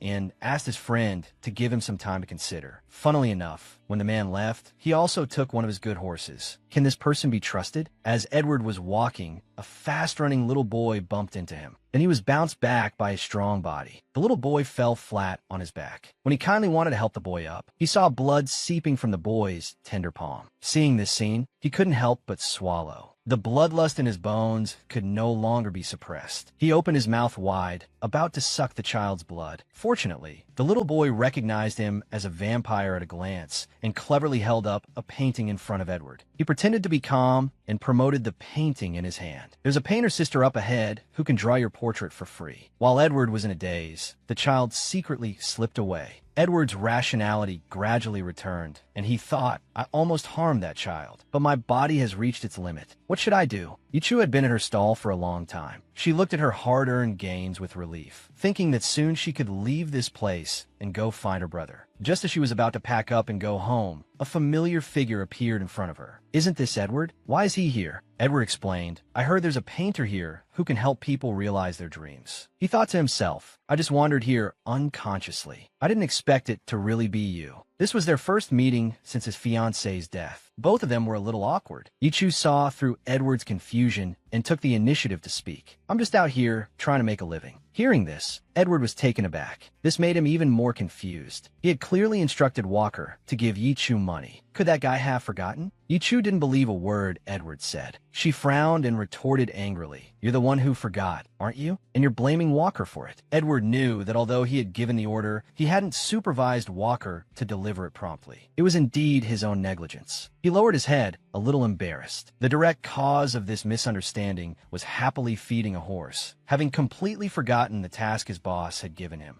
It wasn't until he glanced at the box in the corner that he remembered the money hadn't been delivered. It felt like he had been struck by lightning. His head was buzzing. He frantically picked up the box and ran as fast as he could. Strangely, a man in black kept chasing him from behind. Trying to rob me in broad daylight? Then I'll let you have a taste of my power. Walker seized the opportunity and delivered a flying kick. The man in black immediately fainted on the ground, seeing stars. Walker looked at him smugly and said, I'm not even afraid of vampires. Do you think I'd be afraid of a thief like you? But he didn't know when a purple-haired woman had appeared behind him. She whispered in Walker's ear, not afraid of vampires, are you? Then she slapped Walker to the ground. Walker lay on the ground, grimacing in pain, thinking I miscalculated this time. Even if you hadn't miscalculated, you wouldn't have been able to beat her. On the street, Edward was apologizing to Yichu for what happened on the wedding day, because he hadn't handled their relationship well. That's why she was gossiped about by others. Yichu listened while packing her paints, saying casually, you didn't do anything wrong. After all, to you, I'm just an outsider. I stopped caring a long time ago. Anyway, I don't belong to this world. In this world, besides my brother, nothing else is important to me. Edward said he would inquire about her brother's matter. After searching for so long, only the capital city where the queen resides has not been covered yet. Her brother is very likely there. It would be too dangerous to send someone there. Perhaps he could sneak in and look for him. But Yichu didn't want Edward to take risks for her, so she refused his kind offer. She also suggested they avoid meeting in the future. Because Olivia had just passed away, everyone here would think that even him talking was a sin. Edward's face darkened, and he sighed helplessly. Well, that might be for the best. This vampire is not only handsome, but he can also fulfill all your fantasies of a warm and caring man. Faced with Yi Chu's intentional distancing, he was determined to help her find her brother. It meant the person was likely in the capital city of the Vampire Queen, an extremely dangerous place. As a vampire hunter, it was his duty to save people from the hands of vampires. At this moment, the psychological game between the two was interrupted by the sudden appearance of the little one. The child playfully and cutely tugged on Yi Chu's arm, cooing in a tender, childish voice, "Big sister, this flower's from your big brother. Don't be angry with him anymore." Then he looked up and lectured Edward like a grown-up. Big sister is just saying the opposite of what she means. Can't you tell? Quickly give her a bouquet of roses, and she'll definitely forgive you. Yi Chu had already seen through the little one's intentions, so she mercilessly exposed him. Your real goal is to sell flowers, isn't it? The little one grabbed Edward's hand, his body stiff, sweating nervously from the top of his head. She saw through me. Was I that obvious? At this moment, in a corner they couldn't see, a purple-haired woman held a crossbow and aimed it at Yi Chu's back. Fortunately, Edward reacted quickly and grabbed the incoming arrow, saving Yi Chu from disaster. When they looked in the direction the arrow came from, the person had already vanished without a trace. Then, they found a note tied to the end of the arrow. It said, "If you want to save Walker, come to the Northside warehouse." Edward was reminded of his fiancée being controlled and instantly understood that this person was targeting him. He clenched his fists in anger, and the arrow in his hand snapped in half. After making sure Yi Chu was safe, he went to settle the score with that woman. The little one watched Edward walk away and reminded the big sister in front of him with a suggestive tone. He's going to seek revenge alone. What if it's a trap? Yi Chu, with a confidence that came from nowhere, looked down and told the little one firmly, "He's very strong. He'll be fine." The manipulator behind the scenes has finally shown herself. What is her purpose? Edward rushed to the Northside warehouse. As he entered, he saw Walker lying on a high pile of hay. With a crisp snap of fingers, the door slammed shut. A purple-haired woman descended from the sky with a long sword, asking Edward with schadenfreude, "How does it feel to lose your beloved?" Hearing this, Edward gritted his teeth, wishing he could devour this woman immediately. "Since this is between you and me, you should have come for me." Seeing Edward's pained expression, the purple-haired girl let out a string of triumphant laughter. Then she quickly wiped the smile off her face and asked Edward seriously, "Do you remember what happened 2 years ago?" Her master never woke up from the poisoned arrow, and the person who killed him, Edward, was there taking credit for it. But Edward had killed so many vampires in his life. How could he clearly remember who her master was? So he sighed and asked very seriously, "I've killed too many. Which one are you talking about?" The girl's jaw dropped at his question. "Since you don't remember, let's get to the point. She would take his life directly?" The girl threw a fireball from her hand, and the hay under Walker instantly burst into flames. She knew Edward would definitely go up to save him, so she placed her sword at his neck, but he kicked her back with a powerful flying kick. The girl quickly readjusted her posture and attacked again at top speed. Edward didn't have time to dodge, so he had to grab the sword coming at him with his right hand, then quickly step forward and grab the girl's neck with his left hand. Seeing that she no longer had the upper hand, the girl tried to provoke him to expose his weakness. Edward was on the verge of losing control in his anger. Was the enemy's plot going to succeed? At this critical moment, the door opened. Yi Chu's face appeared. She anxiously shouted, "Edward, run!" But her gaze fell on Walker, lying motionless on the haystack. She mustered her courage and entered the blazing warehouse, climbed onto the haystack, and pulled up the unconscious Walker. Seeing Edward distracted, the girl took the opportunity to kick him away. She rushed towards Yi Chu, shouting, "You beast! You ruined my plan." At this moment, Edward's vision suddenly blurred, probably due to extreme hunger. But his subconscious told him that Yi Chu must not be in danger. He fumbled for the enemy's position and knocked her to the ground with a punch, but he didn't see the several beams above his head, which were shaking precariously. The beams above were made fragile by the intense fire, and the creaking sound seemed to foreshadow danger. By the time Edward realized it, he was already in danger. Before he could dodge, the beam had already broken. It crashed heavily on his back. The purple-haired girl stood up triumphantly. She repeatedly ground his arm with the sharp heel of her high-heeled shoe. Seeing this, Yi Chu fiercely stopped her actions. But it was her speaking up that brought disaster upon herself. The purple-haired girl leaped onto the haystack in a single bound. Yi Chu was so scared that she quickly backed away, but she didn't expect to lose her footing and fall. When she looked up, she saw the enemy extending her sharp claws, examining her as if she were prey. The pinned down, Edward struggled to open his eyes. Seeing Yi Chu in danger, he couldn't hold back. The rampant girl's face suddenly stiffened. A stream of blood spurted from her chest. Behind her, Edward said coldly, "You've lived long enough. Go and accompany your master." With that, he kicked her into the fire. The girl, with tears in her eyes and a heartbroken expression, used all her strength to curse Edward, "You will not live long." Then she was consumed by the fire she had set and turned to ash. At this point, Edward could no longer hold on and fell straight down in front of Yi Chu. Yi Chu looked at the debris constantly falling from the ceiling and, with a burst of effort, dragged them all out. Of the three who escaped, only Yi Chu was conscious. She got up and leaned closer to observe Edward beside her, saying softly, "Bro, you're a vampire. Are you this weak?" Then she remembered what Olivia had done after Edward fainted before. She had used her own blood to help him recover his strength. So she pricked her finger on a nail from a wooden box. Although only a little blood came out, she still cried out in pain. Then she stuck her finger into Edward's mouth and said in a commanding tone, "Don't you dare waste it." Soon, Edward finally woke up from his coma. He sucked hard on Yi Chu's finger, then grabbed the girl in front of him and pulled her into his arms. "It's so good that you're okay." A blush spread across Yi Chu's cheeks, and her heart pounded like a drum. Before she could react, Edward held her face and commanded, "Don't move." As soon as this vampire woke up, he buried his face in the girl's neck as if starved. The girl's face was full of confusion, completely unprepared for what was about to happen. With a cry from Yi Chu, Edward began to greedily drink from her neck. It's unclear if it was from pain or nervousness. Her small hands tightly gripped Edward's collar. After a long time, he finally got up. He apologized to her. "I'm sorry. I couldn't control myself. This taste is just too good." Tears streamed down Yi Chu's face. She softly scolded this ungentle vampire. "How could you do this? The mark from the last time you bit me hasn't even faded yet." Edward gently lifted the girl's cute face and said domineeringly, "It's probably because I'm liking this taste more and more." Yi Chu was not charmed by his words. She frantically covered her neck and questioned, "What are you talking about? Am I your food? If I had known, I should have just let you fend for yourself in the warehouse." But Edward was extremely confident. He quietly looked at the angry girl before him. You wouldn't leave an injured person behind." Yi Chu first blushed and froze for a moment. Realizing he was praising her for being kind, she proudly lifted her head to show that she wouldn't just let it go. Then she refused Edward's help, insisting on going home to treat her wounded self. But just as she got up to leave, she suddenly felt dizzy and fell. Edward blamed himself greatly. It must be because he had drunk too much of her blood. So he took off his coat, tore off a piece of his shirt, and bandaged Yi Chu's wound. Suddenly, Walker's excited voice came. "I saw everything. You went wild in front of Sister Yi Chu and even made her cry." Edward calmly looked up at his subordinate. "And then? So you were pretending to be asleep all along." Walker held his face and recalled painfully, "I woke up a long time ago. You two were flirting the whole time. I was afraid I would ruin the atmosphere if I got up, so I didn't dare to move." Hearing this, Edward spread his hands. "Well done, Walker. Do you want to experience such a secure princess carry?" Edward carried Yi Chu all the way home. After the landlady opened the door, she gave Edward a knowing, ant-like smile. "It seems you are the very important person she was looking for. You two look very good together." Hearing this, Edward became thoughtful. The important person must be her brother. After all, to her, no one else in this world matters. After the landlady left, he sat by the bed, watching over the sleeping Yi Chu. The quiet room made him recall his earlier loss of control. Although drinking blood was his nature, as a hunter, he couldn't seem to maintain his rationality around Yi Chu. And the landlady's words just now had made him inexplicably angry. Finally, after a series of analyses, he came to a conclusion. It must be because of his obsession and possessiveness towards his food. He licked his lips with great certainty. "That's right. It's this taste. I want more." Just then, Yi Chu woke up, seeing a fanged mouth approaching her. She was so scared that she became wide awake and backed away repeatedly. "Don't come near me. Are you trying to drink my blood again?" Caught in the act, Edward didn't know how to explain. He hurriedly took out a tempting apple pie and placed it in front of her, hoping she would calm down. The moment she saw the food, Yi Chu couldn't stay tough. What she ate in the morning had long been digested, and her stomach was growling. She clutched her uncooperative stomach in frustration. She said pitifully in a small voice, "You're so cunning. Although I'm hungry, I have to play hard to get. right? Yi Chu fiercely ordered Edward to put the apple pie on the table. Then she put her hands on her head and backed away. Back up to the door, then hide behind it. Finally, close the door. With a thud, she let out a long sigh of relief. She pitifully picked up the apple pie she had traded her blood for and looked at it as if it were a treasure. Just as she was about to eat it eagerly, the door was unexpectedly opened again. There's hot water in the kettle. Don't always drink cold water. I'll come see you again tomorrow. Yi Chu's wide-open mouth suddenly froze. She recalled his words in disbelief. No way. He's coming again tomorrow? Do you remember this scene? The purple-haired young man was ordered to capture the hunter, and the Duke's eldest son, Edward, was the leader of the hunters. After the second son found out, he reported this matter to the purple-haired young man, but somehow the Duke found out. The second son was seized the moment he reached the door that day. The Duke had warned him not to cause trouble, but he still went to inform the Earl. This made the Duke very angry, so he sternly questioned him. Are you trying to kill two birds with one stone to get rid of both your brother and your father? But the second son shouted that he was wronged. He just wanted to have a cup of tea with the Earl and congratulate him on his promotion. As soon as he finished speaking, the Duke's slap landed on his face. Do you think I'm a fool? Have a cup of tea? Use your brain. Drag him away and put him in confinement. The second son was dragged away like this, still cursing. You old fool. Am I even your biological son? At this moment, the Duke turned away, his eyes becoming exceptionally sharp. The Earl is just a temporary favorite of the Queen. How dare he touch his son? The eldest son, Edward, was not having a good time either. Ever since his fiancée's death, his adoptive father had disliked him. The adoptive father blamed Edward for his daughter's death. So when Edward came to visit him with good wine, they had a big fight in the room. The adoptive father asked him if he had ever liked Olivia. He gave a definite answer. He liked Olivia, but only as a sister. This answer enraged his adoptive father. She cared so much for you, and you only saw her as a sister. A person like you will not have a good end. In the end, he helplessly left the room amidst the scolding. This was the second time he had heard his adoptive father's last words. The first time was from that purple-haired woman who said he would not live long. Edward felt they were right. He was not a good person to begin with. But since meeting Yi Chu, he wanted to do things his own way, even if just once. After so many days of setting up her stall, Yi Chu finally saw the light of victory. Someone specially hired her to paint a portrait of his wife, and the pay was quite generous. Hearing the pay, Yi Chu's eyes lit up with excitement. She packed her things and was about to get on the man's carriage. At this moment, Edward also arrived as promised. He saw this scene and hurriedly grabbed her arm, asking worriedly, "You don't even know this person's background, and you're just going with him?"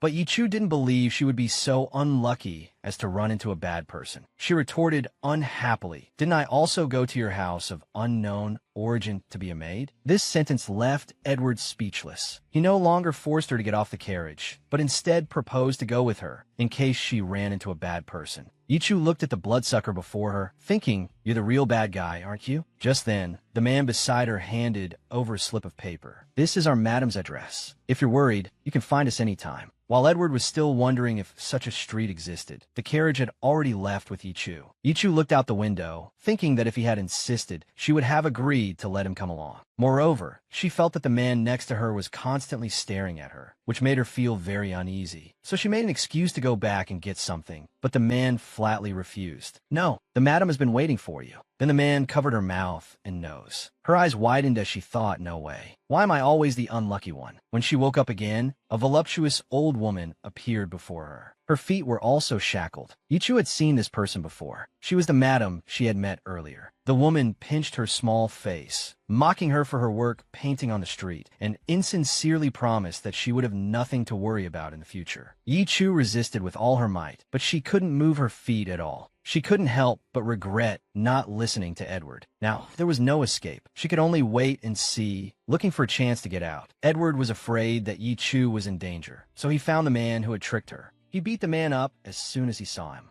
When Edward arrived at the address the man gave him, he found that it was actually a brothel. This handsome vampire came to a brothel just to save the woman he loved. Yi Chu had been changed into a beautiful dress and locked in a cage by the madam here. At this moment, the madam brought over a lecherous male customer. The moment this man saw Yi Chu, he pressed himself against the iron cage, smiling and saying he liked her very much. Yi Chu felt a wave of nausea looking at this man. Unexpectedly, the madam told him to go inside and experience it. The man was even happier. very satisfied with the service here. Then the cage was opened. Yichu desperately shouted, "Don't come over!" But the man ignored her and reached out his hand, about to molest her. In the chaos, the man suddenly let out an earth-shattering scream. The man arched his body in pain. The madam asked awkwardly, "Can you still stand up?" The man was sweating profusely from the pain and replied impatiently, "What do you think, you fat hag?" Then Yi Chu was whipped. Edward heard the commotion and rushed over. Seeing that it was Yi Chu being beaten, he angrily grabbed the woman's wrist that was holding the whip. Edward's resolute face quickly calmed Yi Chu down. He shielded Yi Chu behind him and said to the woman, "I want her now, no matter the price." The woman's wary heart finally relaxed. So he was just a thirsty customer, but she has already been bought by another customer. Edward would have to wait. But as long as it was a problem that money could solve, it was not a problem for Edward. He took out a few more gold bars and gave them to the woman. Consider this a deposit, along with the other person's cancellation fee. When the woman saw so much money, she readily agreed. The other customer was no longer important in the face of gold bars. But what Edward didn't expect was, there was still the step of branding. The woman saw his hesitation and even pulled his finger to guide him. Yi Chu understood that all of this was so she could get out. So she closed her eyes and prepared herself. Just then, Edward opened his tightly shut eyes. He saw the blood on Yi Chu's chest. His animal instincts flared up, and he pushed the woman behind him away with a slap. He bit down on Yi Chu's chest. This vampire was on top of the girl again, but it was only to avoid the madam's suspicion. The girl thought he was going to bite her again, but she felt no pain. She realized Edward was just putting on a show, so she closed her eyes and obediently cooperated to make the madam think they were enjoying themselves. Only then could they deceive her and escape. But even if it was an act, Edward's close proximity still made her blush. After the madam left, Edward moved away from Yi Chu's chest, wiped the blood from the corner of his mouth, and asked, "It shouldn't have hurt that much, right?" Yi Chu's eyes darted away, not daring to look at the man in front of her, and she answered softly. Then Edward deliberately moved closer to Yi Chu, staring at her shy face, and asked teasingly, "Your heart is beating so fast, and your body has become so hot, hasn't it?" Before he could finish, Yi Chu kicked him away. "Your face is as red as a monkey's, but what right do you have to talk about me?" Edward struggled to sit up, with Yi Chu's shoe print still on his face. He couldn't believe what Yi Chu had said. "Is my face red? I did pounce on her because of the blood, but it wasn't because I was hungry. It was because I wanted to hug her, to kiss her." Edward gloomily faced the iron cage, reflecting on his actions. He was surprised that he had such dirty thoughts about her and didn't know how to face her for a moment. He heard Yi Chu calling him worriedly from behind. "Little brother, don't go. I was just joking with you. After all, if he left, who would save her?" Edward turned around with a red face, silently knelt in front of Yi Chu,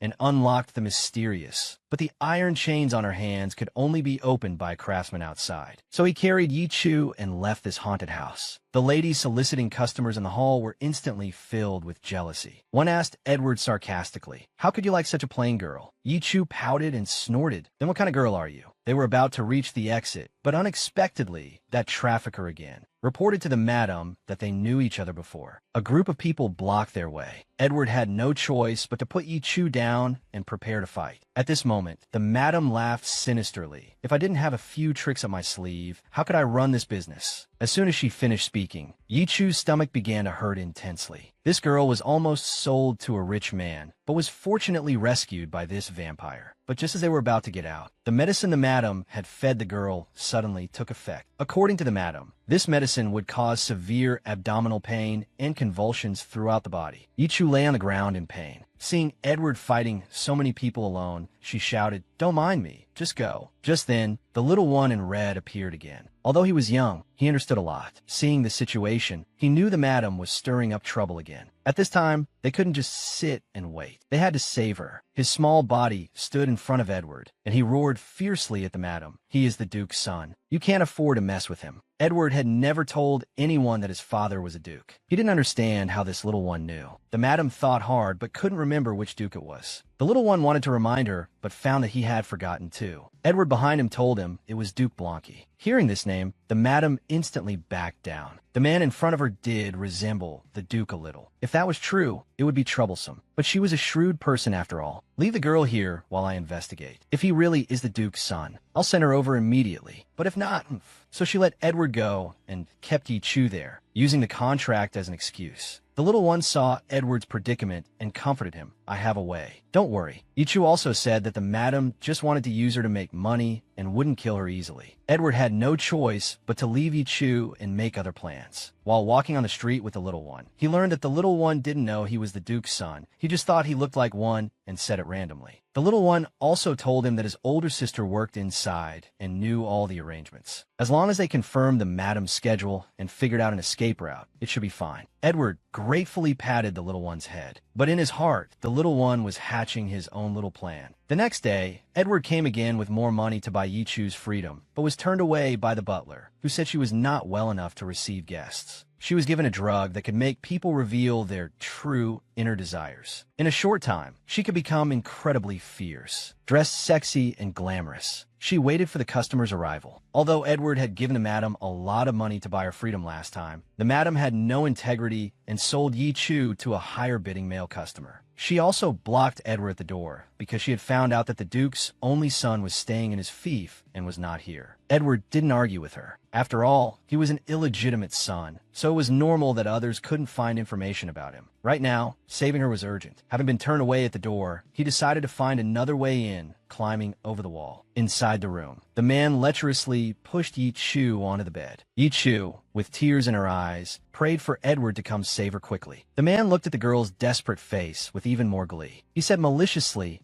just accept your fate. Soon after, Edward finally climbed into Yi Chu's room, only to see a scene he would never forget for the rest of his life. The man, with a bruised and swollen face, was clinging tightly to the chandelier, constantly shouting for help, as if there were a man-eating tiger below. Below was not a tiger or a lion, but the sexily dressed Yi Chu. Yi Chu fiercely roared at the man on the ceiling. You can scream your lungs out, but no one will come to save you. Accept your fate. Now it was the man's turn to be desperate. He cried his heart out, wondering what that fat hag had fed her. Then he was forcefully pulled down by Yi Chu, falling face first on the ground. The drug was too strong, and Yi Chu couldn't hold on much longer. Her head was spinning, and she was about to fall. Fortunately, she was caught by Edward, who had been observing from the side. But as soon as Yi Chu saw him, she kissed him directly. Edward's eyes widened like saucers, thinking, is this her confession to me? This girl took the initiative to kiss the man in front of her and pushed him onto the bed, which made the man under her, Edward, have some wild thoughts. Edward lowered his head in annoyance, ashamed of his own lewd thoughts. But Yi Chu relentlessly asked him, did that feel good just now? Unexpectedly, the other party gave the most honest answer with his physiological reaction. Edward's nosebleed gushed out uncontrollably. He had to turn his head to the side, trying not to look at this tempting little vixen. Seeing no answer, Yi Chu stared at him with a worried expression. Are you angry because I'm not talking? What she got in return was the man constantly approaching her. Acting like this will make people commit a crime, you know. Then he wrapped his arm around the girl's shoulder and kissed her forcefully. Yi Chu also obediently responded. The two kissed passionately in the ambiguous atmosphere. It was only then that Edward understood that what he was tempted by was not just her blood, but also another feeling. He looked directly into Yi Chu's eyes and said to her with utmost sincerity, I will work hard in the future to not let you get hurt again. Hearing this, Yi Chu seemed to be encouraged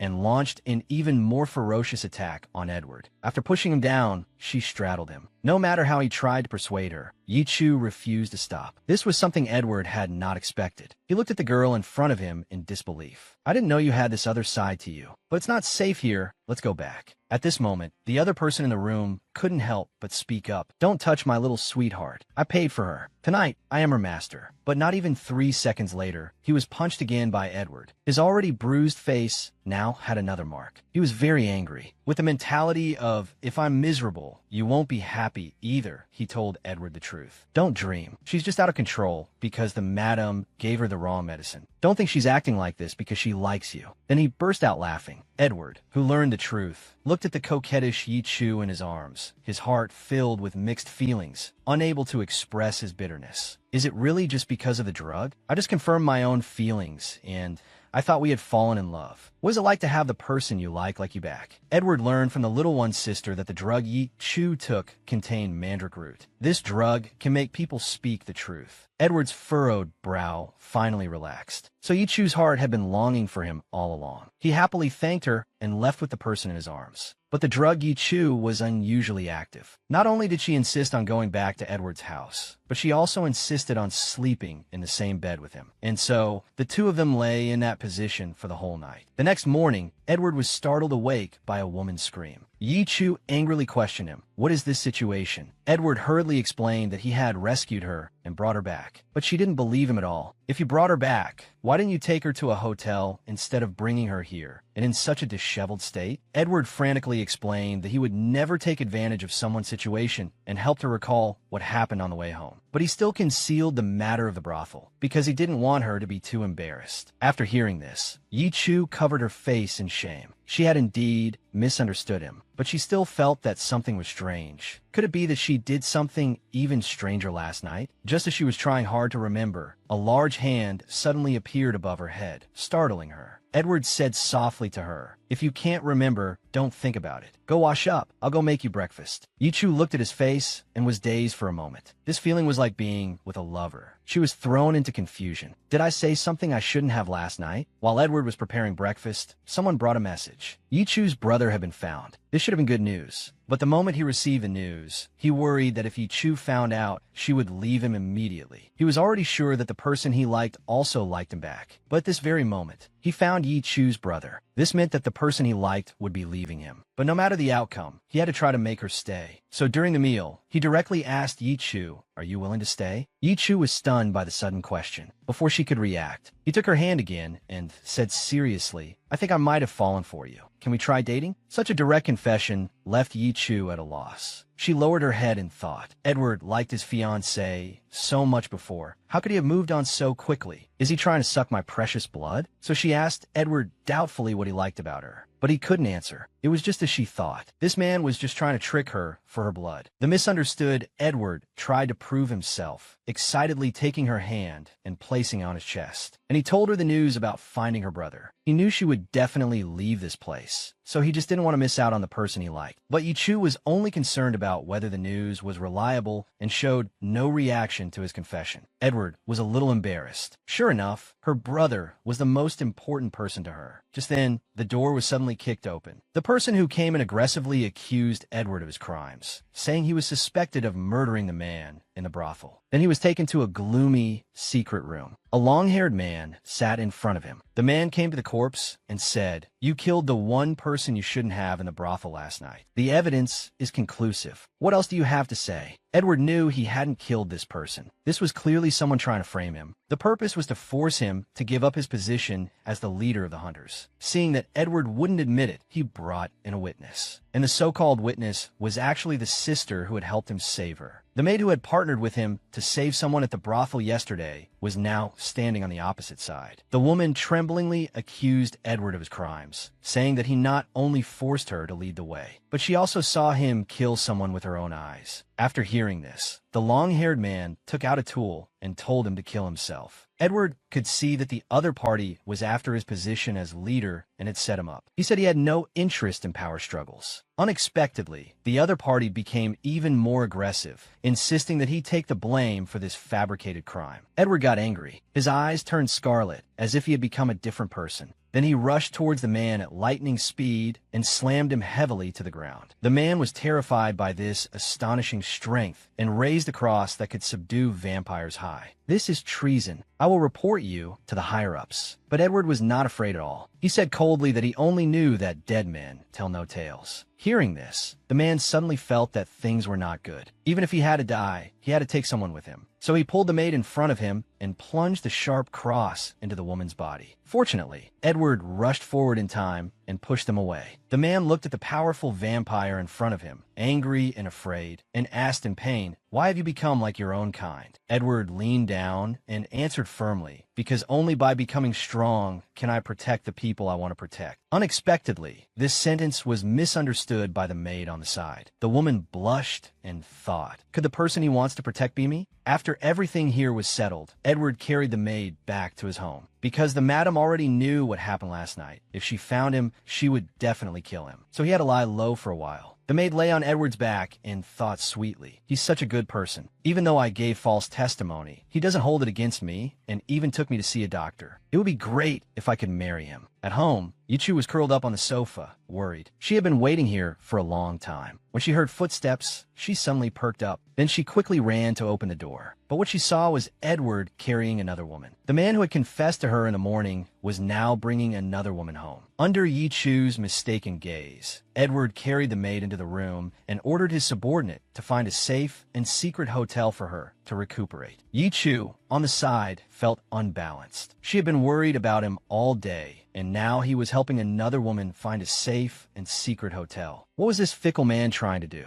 At this moment, the maid lifted her flushed little face, her smile like a flower, and said sweetly to Edward, "You're so thoughtful." This scene reminded Yichu of his ex-fiancée. He used to be so attentive to Olivia back then. Is he this nice to everyone? Thinking of this, Yichu angrily left the house. Edward saw this and chased after her, grabbing her wrist and asking, "Are you angry?" The stubborn Yichu immediately denied it. Then he explained that he was helping that woman because she had been a great help. Without her, the rescue plan last night would not have been so smooth. But Yichu didn't remember anything and was still angry about him bringing the maid home. Edward looked helplessly at the girl's angry face. He said, "Then let me help you remember." He swallowed, then pinned Yichu's hands. He pushed her back against a tree and gave her a tree slam kiss. Yichu was both shocked and angry, unable to believe that her first kiss was taken just like that. Edward moved closer to her face and said charmingly, "First kiss?" Unfortunately, it was already gone yesterday. At this moment, it was as if an electric current passed through Yichu's mind. Edward looked at the dazed girl and, blushing, teased, "Want to continue remembering? What you did to me last night was more than just this." At this time, Yichu's dormant memories began to surface one by one. She covered her face in shame and explained that she had lost control because she had taken the wrong medicine. Unexpectedly, Edward mercilessly exposed her. But that was a medicine that makes people show their true inner desires. Unexpectedly, a villain's pill made Yichu reveal her true feelings and also let Edward understand her heart. So, Edward directly launched a tree slam attack on Yichu and said bluntly, "You like me, don't you? Otherwise, why would you do that kind of thing to a man?"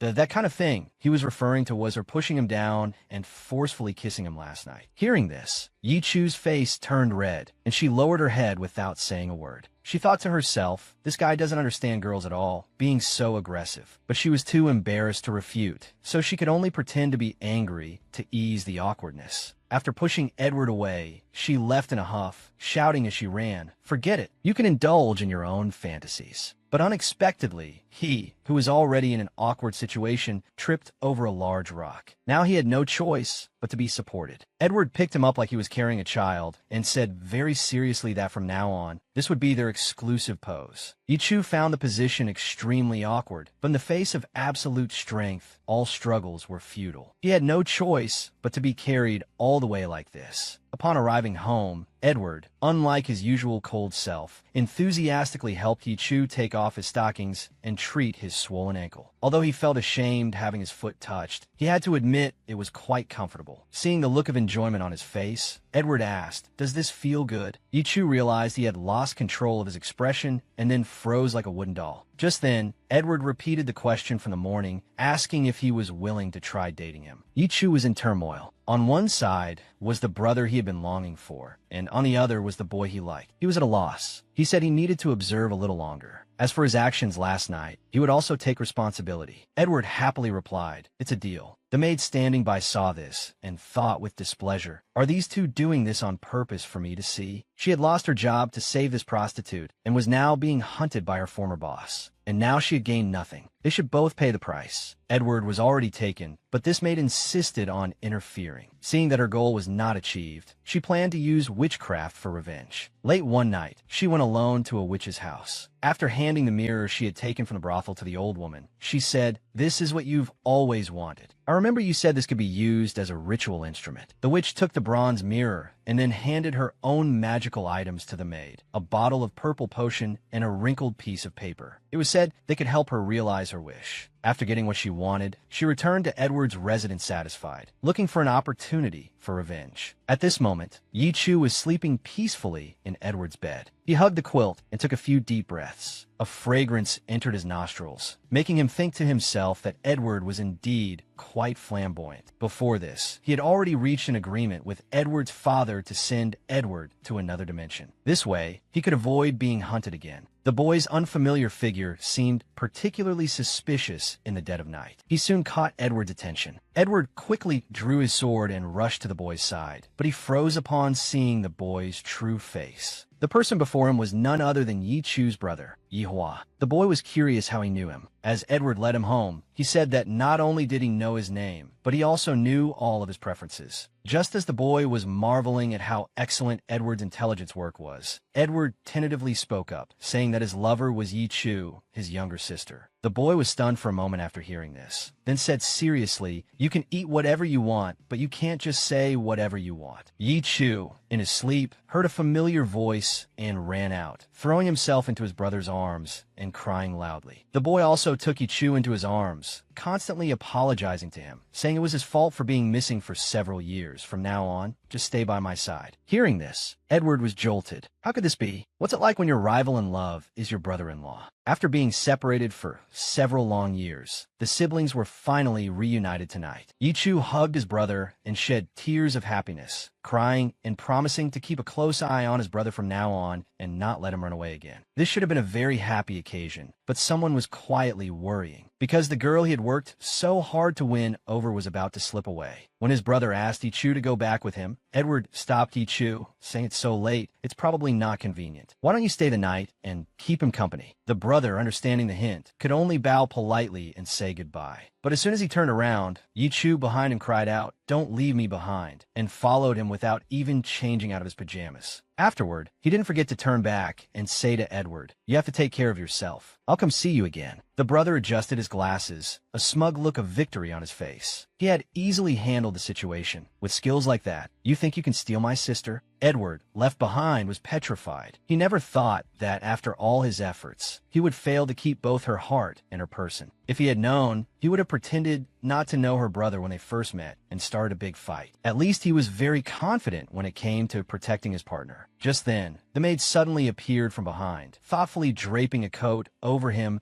and resentfully criticizing Yi Chu's heartlessness. Edward was not having it. He coldly ripped off the coat and threw it back at the maid, saying angrily, "Don't say unnecessary things, and it's best not to do unnecessary things either." Soon after, Yi Chu arrived at his brother's residence and happily shared his bizarre experiences. His brother dotingly patted his sister's head and said, "From now on, you need a mature and stable person to take care of you, so your personalities complement each other." Yi Chu proudly said Edward was very mature and stable. Hearing this, his brother's face suddenly darkened. He thought to himself, "It's that foolish boy again. He's just a pawn." After being out of touch for many years, they met again only to find that his brother had become a vampire. It was then that Yi Chu learned the full story of his brother's disappearance. Ever since his brother drank a bottle of a count's blood, he often had hallucinations, so he drew this series of visions. As a result, when a drop of blood fell on the painting, he traveled to another time and space. Later, due to certain events, he was transformed into the son of a marquis's family and became a vampire. Fortunately, Yi Chu had lived with Edward for a while, so his brother becoming a vampire wasn't that hard to accept. The next morning, Edward found Yi Chu and invited him to a hunting competition. Just as Yi Chu turned to let his brother know before leaving, he was pulled into an embrace by the visitor and couldn't move. Edward looked into his eyes and said sincerely, "Your brother won't want you to leave. Let him have a good sleep. How about I bring you back before dinner?" Yi Chu obediently agreed. "Okay, be back before dinner." At the hunting grounds, Mrs. Miller came over to chat with Edward.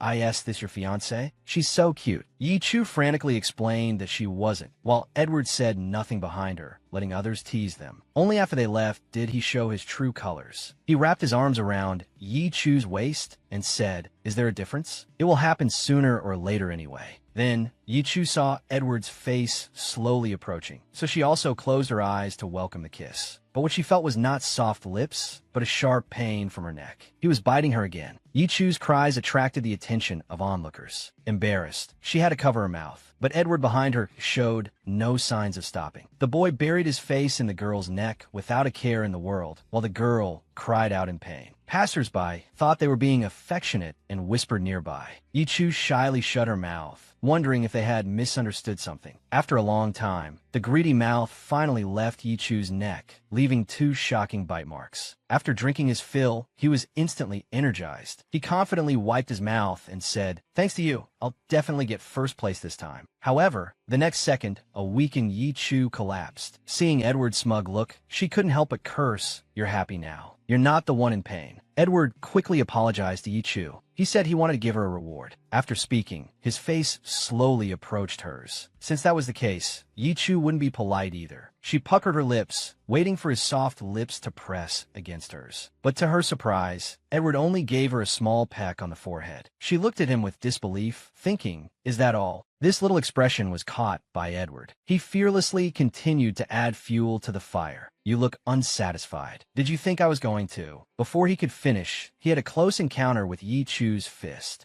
Just then, the competition began. Everyone hoped to defeat the perennial champion, Edward. Edward was also full of confidence. But on the field, Yichu found the rabbits cute, and the little bears cute too. As a result, over the course of the afternoon, at least 20 animals escaped thanks to Yichu's compassionate heart. The result was that Edward achieved nothing. The organizer said that the trophies they won were for charity donation. If Edward had nothing, there wouldn't be enough aid for the poor children. Only then did Yichu realize the competition was for charity and blamed Edward for not telling her. A man beside them said sarcastically, "In the past, Olivia always accompanied him. It's not certain that he knows everything." Upon hearing this name, Yichu's face turned exceptionally grim. Was she really not as good as Olivia? How annoying this person was, mentioning an ex's name in front of the current partner. Yichu had been gloomy ever since returning from the hunting grounds. Edward knew she was sensitive and must still be dwelling on what had just happened. He pinched her little face to cheer her up. "Your eyebrows are all furrowed. Your brother is going to hold me accountable later. Let's go donate money to the Relief Society together tomorrow." Yichu was a little surprised by this request. Why was the person in front of her so tolerant of me? But the better Edward treated her, the more guilty she felt. So she gave a soft ahem and lowered her head again. Yichu, who had snuck out, tiptoed home. But she was caught red-handed. Her brother bluntly criticized her for sneaking out and sarcastically said, "In a couple of days, are you planning to elope with your little lover?" Yichu pretended to be dizzy and turned to leave, but the shocking bite marks on her neck were seen by her brother. Her brother was both heartbroken and angry. He asked her irritably when she planned to give herself to him. Hearing this, Yichu blushed. Before she could explain, her brother said earnestly, "Edward's status is dangerous, and he's been engaged to someone else before. This is too unfair to you. You should break up with him." Although Yichu knew her brother didn't like Edward, she didn't expect him to be so direct. But she was no longer a child and couldn't always be sheltered by others. She took her brother's hand and bravely told him that she liked Edward. If she were to regret this choice in the future, it would be her own responsibility to bear. Seeing her firm attitude, her brother had no choice but to temporarily relent. Anyway, when the time comes, they will surely part. The next morning, Edward took Yichu to the Relief Society. With this money, they could buy a lot of cotton and linen to give to poor children, fulfilling one of their regrets. After returning, Yichu bought some vegetables and fruits. The maid inside saw her dressed so well and felt resentful. Why should I sacrifice myself for others? If it weren't for me, she would still be serving customers in a brothel. And now she's about to become the mistress of this house. Just you wait. Because their love was too sweet, she was retaliated against by a love rival and turned into a child. Yichu was preparing lunch in the kitchen. Edward thought with relief, "She's trying so hard to change for me." Who knew that in the next second, Yichu would speak up. "Is it because my brother is coming? So I have to make a good impression." Edward was speechless. Why was this man so persistent? Overcome with jealousy, he pushed Yichu against the wall. "Let me have a taste first to see if it's good." Then, with a push of his hand, he lifted the girl onto the table, his body pressing tightly against the trapped girl. Yichu frantically covered her chest with her hands. She blushed and reminded him, Walker is still here. Walker, already used to it, closed his eyes and left the kitchen. "Don't mind me. I'll disappear now." The door was slammed shut. Yichu's trembling hand were left hanging in midair. Edward looked at her nervous state and asked, "Is it okay now?" Yichu didn't understand why he suddenly became so clingy. "Because I want you to be mine sooner, both body and soul." Yichu's already red face was now like a ripe apple. "But is there a need to be in such a hurry?" The usually calm Edward now looked anxious.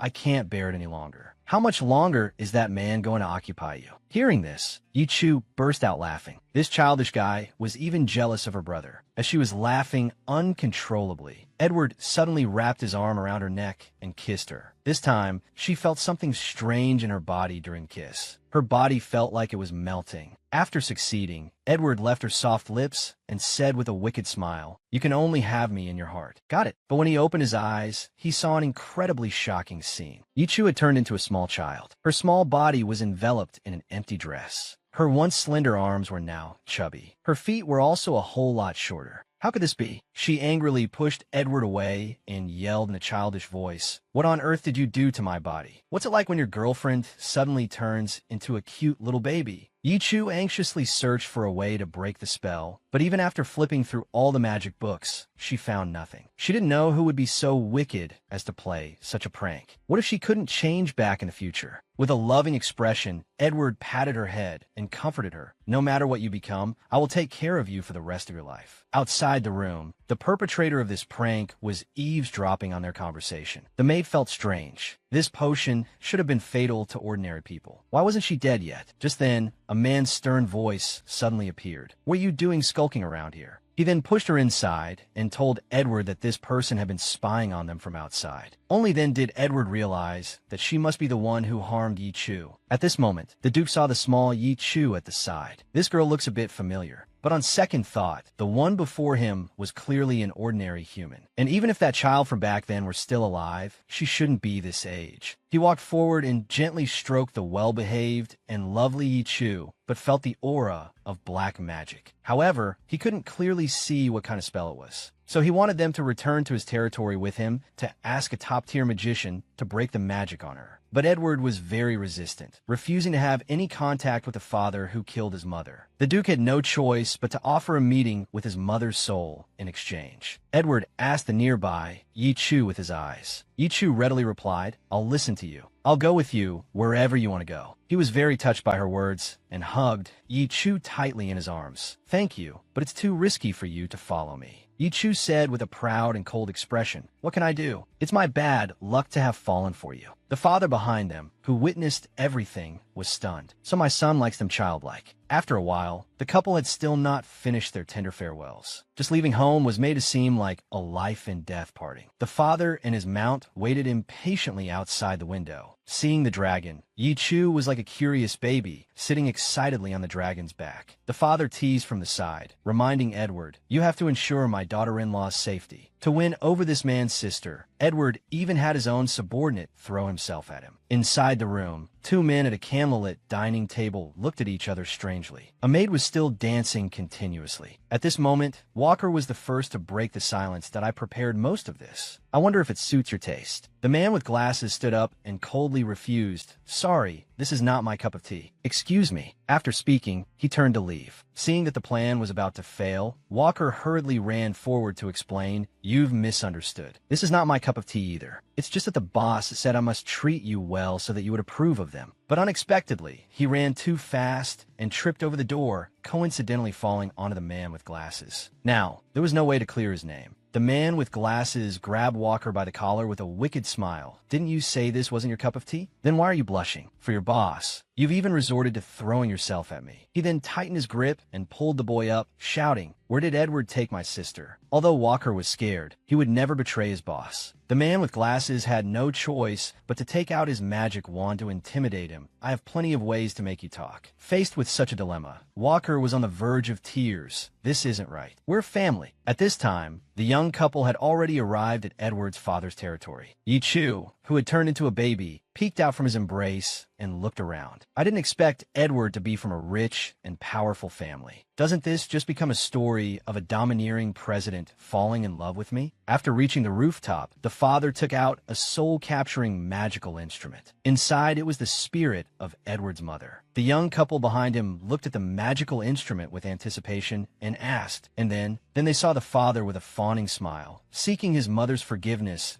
Why, dear wife, I was wrong yesterday. I shouldn't have been greedy for a young girl to be your vessel. Please come out and see me. There was no response from inside. After a moment of silence, only a crisp "get lost" was heard. The father was embarrassed again and hastily explained, "This is how they usually flirt. This small child is his girlfriend, and now they're going to take a bath together." Edward was so happy from seeing his mother earlier that he got carried away. Not only did he invite Yi Chu to bathe with him, but he also teased her for having no chest and no waist, saying she didn't need to cover up. Yi Chu, easily lifted, kicked her short legs in a flurry of protest, but in the end, she was still dragged over. Fortunately, she was well covered. Edward, shirtless and showing off his 8-pack abs, tried to coax the little girl before him. But Yi Chu, blushing, refused to get in. Based on her experience, this man often did outrageous things without warning, so she absolutely couldn't fall for it. Edward rested his chin on his hand and teased her with great interest. "You're being shy now. When we first met, it was also in a bathtub. You stared at my body for a long time. Since we're a couple now, I'll let you look and touch as much as you want." As he spoke, he pulled the girl's small hand and pressed it against his pectoral muscle. The sensation made Yi Chu weak in the knees. Her small hand slid from his pecs to his abs. With a nosebleed, she sighed, "I can't take it anymore. I surrender." Then, obediently submitting, she was carried by Edward to the center of the pool. He took care of everything from washing her hair to bathing her. But they were only halfway through when his younger brother's buzzkill voice came from behind them. "How dare you use my family's bathtub without permission?" Edward didn't want to waste words on this person, so he stood up to leave. Feeling ignored, the younger brother was not convinced and stepped forward to block their way. "You must be the bastard my father had outside." Yi Chu in the water sensed the hostility and raised her small fist to shoo him away, but was met with his provocations and insults. "I asked this your daughter? What a pity for that face, because she's about to become my plaything." Edward, who had originally wanted to keep the peace, was completely enraged by these words. He said to himself with a cold face, "It's been a while since I've hunted a vampire." He gently put Yi Chu down. Then, with a thud, his brother's head was pressed deep into the water. Before his brother could even finish cursing, another left hook and right hook followed. He actually activated a barrier, trapping Edward and Yi Chu in the deep pool. One second they were enjoying a romantic bath. The next they were trapped in a deep pool by a barrier. Edward quickly swam to the oxygen-deprived Yi Chu, only to find that her bathrobe had been washed away by the water. What he saw was a naked woman's body. It was the first time he had seen such a scene. But now was not the time for such thoughts. He picked up the oxygen-deprived Yi Chu and kissed her. Oh, it was artificial respiration. Yi Chu, having recovered, gave Edward a thank you gesture. But Edward was already exhausted and in urgent need of replenishment. In return, she also offered her hand for him to drink blood. By the pool, the younger brother was bragging to a beautiful woman. Just then, there was a loud bang from above. The barrier he thought was indestructible was actually broken by Edward. Just as he was shocked at how the woman had grown larger after being soaked, Edward punched him in the face. Bruised and swollen, he lay on the ground and quietly uttered a threat. "Do you think I don't have an ultimate move?" But his so-called ultimate move was to kneel before someone. He tried his best to make his eyes sparkle and pleaded, "Brother, we are long-lost brothers. If you really kill me, my little heart will hurt." But Edward wasn't falling for it. "Little heart? Do you even have that organ?" With that, he threw him into the sky to be side by side with the moon. I thought he was a pro, but it turns out he was just a novice. After the battle ended, they returned to their room. Yi Chu, now back to her adult form, sat on the edge of the bed, looking unhappy. Because in the pool earlier, Edward had seen her completely naked. But seeing him looking like he was about to die, she decided to let him drink her blood one more time. Hearing this, the person lying on the bed had a wicked smile. "Since you're offering yourself, I won't be polite." His originally weak body was suddenly filled with strength. He fiercely pulled Yi Chu into his arms. Then he laughed sinisterly. "Compared to your wrist, I find the blood from your body more tempting." Yi Chu didn't understand. "Isn't it all the same?" Edward's hands tightened around her. "We'll only know after we taste it." The girl was pressed onto the vampire. The vampire insisted on leaving a mark on her fragrant shoulder. Yi Chu struggled desperately, pushing his face away, shouting, "Not there, you can't." Seeing the man's persistence, she put on a pitiful expression. "Please, not in such a conspicuous place." Faced with her delicate plea, Edward's heart softened. "Then, as you wish."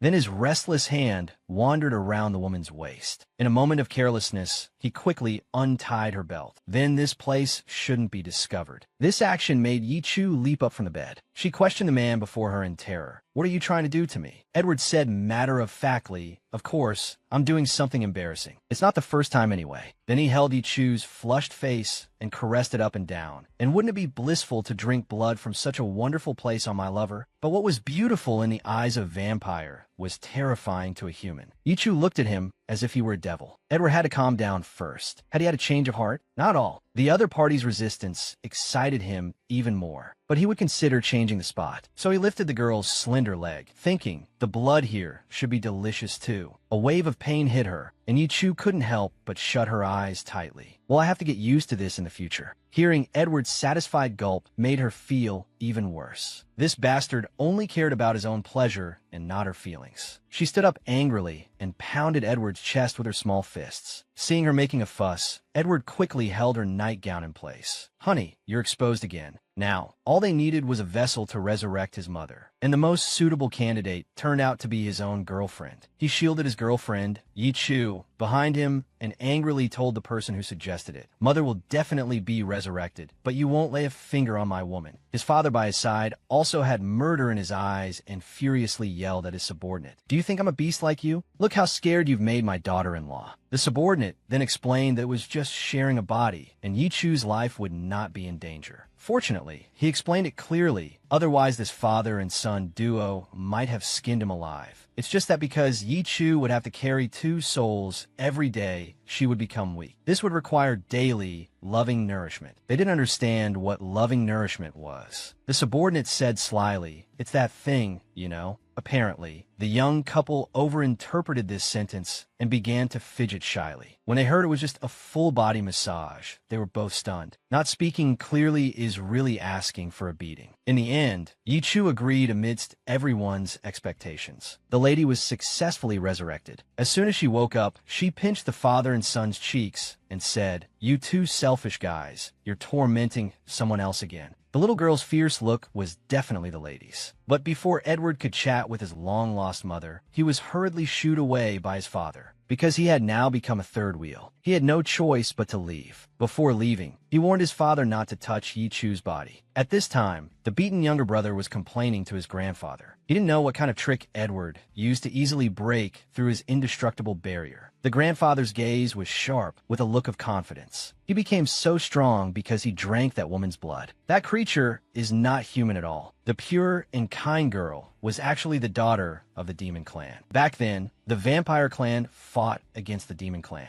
The demon prince, in order to disintegrate the vampire clan's power, devised a plan to seduce the vampire princess, Kaylina. Not long after, a daughter was born. Realizing she had made a terrible mistake, Kaylina tried to get rid of this demon. But the child was her own flesh and blood, and she couldn't bring herself to do it. She had no choice but to order Eric to handle it. But unexpectedly, Eric also couldn't bear to do it. Not only did he spare the baby, but he also secretly raised her. And this baby girl was Yi Chu. Now her identity has been discovered by Edward's grandfather. This wicked old man cast a spell to awaken her bloodline. The powerful demonic energy within her body caused Yi Chu to completely turn to the dark side. Edward rushed over and confronted the old man, but was forcefully pushed away by a primordial force. He staggered to Yi Chu's side and asked in a low voice, "Don't you even remember who I am?" When he heard the other person call out his name, his grievances poured out like a flood. His questioning voice also grew louder. "Then why do I have to go to hell, just like them?" Hearing this, Yi Chu remained unmoved. Edward waved his hand curiously, thinking to himself, could she really be a demoness? But she's so pure and kind, she wouldn't hurt anyone. Losing control under those circumstances is understandable. I'll forgive her this time. Edward stepped forward and gave Yi Chu a big hug.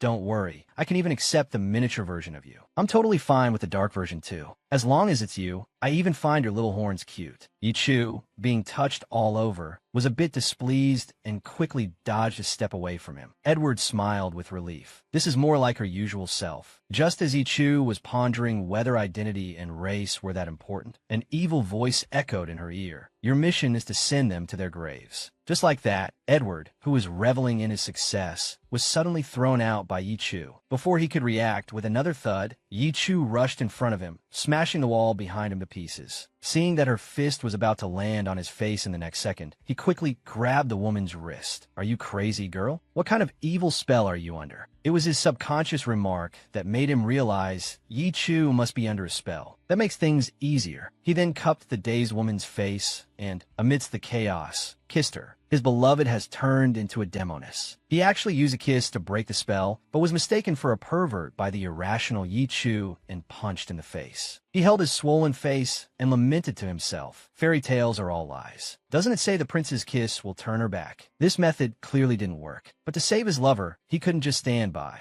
He had to try something else. He tidied up his appearance, regaining his handsome demeanor, and said to Yi Chu, I'll have to drink your blood. Hearing this, Yi Chu went berserk. Her blood-red eyes were filled with murderous intent. All her power quickly gathered in her hands, forming hellfire. It seemed that Edward was really not far from hell. The grandfather and grandson duo calmly watched them fight each other, ready to reap the benefits. Fortunately, Edward's father arrived in time and restrained the self-unaware Yi Chu with iron chains. He then threw a short sword to Edward, telling him to go into Yi Chu's spiritual world and sever the evil thoughts. Time was running out, and his father could barely hold on. Edward hurriedly entered the spiritual world, only to find that this evil thought had a beautiful face and a hot body. He slapped his head and told himself to stay clear-headed. The one standing before him was the evil thought controlling Yi Chu. He absolutely could not be merciful to it. Just then, the evil thought flew towards him. He tightened his grip on the short sword and adjusted his fighting stance. To his surprise, the attacker did not attack him, but instead pushed him to the ground, straddling his waist. Then she held his face with a wicked expression. Come on, do what you like to do. Edward's face turned beet red from the teasing. In reality, he was also having a massive nosebleed. His father worriedly kept calling his name, reminding him not to be deceived by that thing. If he didn't hurry, Yi Chu wouldn't be able to come back. This man was being pressed down by a woman. After removing her clothes, the woman leaned toward his face. Come on, do what you want to do. He was struggling internally, because he was here to kill this evil woman. The woman was the evil thought controlling Yi Chu. But this woman, with the same face as Yi Chu, had an inexplicable allure for him. This caused him to lose his grip on the knife in his hand. The evil thought saw through Edward's intentions and took off even more clothes, pressing tightly against him. Why don't you let me stay here? I understand you better than that woman. Just forget about her. It was these few words that made Edward, who was initially hesitant, suddenly swing his hand at the evil thought. After all, he had a family trait of being a doting husband. Anyone who spoke ill of his girlfriend had to die. Just as the evil thought was disoriented, he struck again and whispered coldly in her ear, You're not her after all. But you do understand me better. As the evil thought disappeared, he also returned to the real world. After being slapped awake, his first reaction was, Where's my Chu? Yi Chu had also gradually regained consciousness. Seeing Edward's battered face, she felt extremely sorry. She never meant to hurt anyone. She just couldn't control herself at the time. Her crying made Edward comfort her, but it's okay. I'm your boyfriend. I will protect you for the rest of your life. Then, in front of everyone, he embraced her and whispered intimately in her ear, When we get back, I'm going to punish you properly. Just then, the grandfather, that old man, started to make trouble again, stating that for the sake of the family, he must eliminate the threat that is Yi Chu. Edward's father sneered, What family? You're doing this for your own personal gain, aren't you? At this moment, a surge of anger that had nowhere to go erupted in Yi Chu's heart. She struggled to break free from the binding iron chains. Suddenly, a purple flame ignited around her, and it shot straight towards the old man.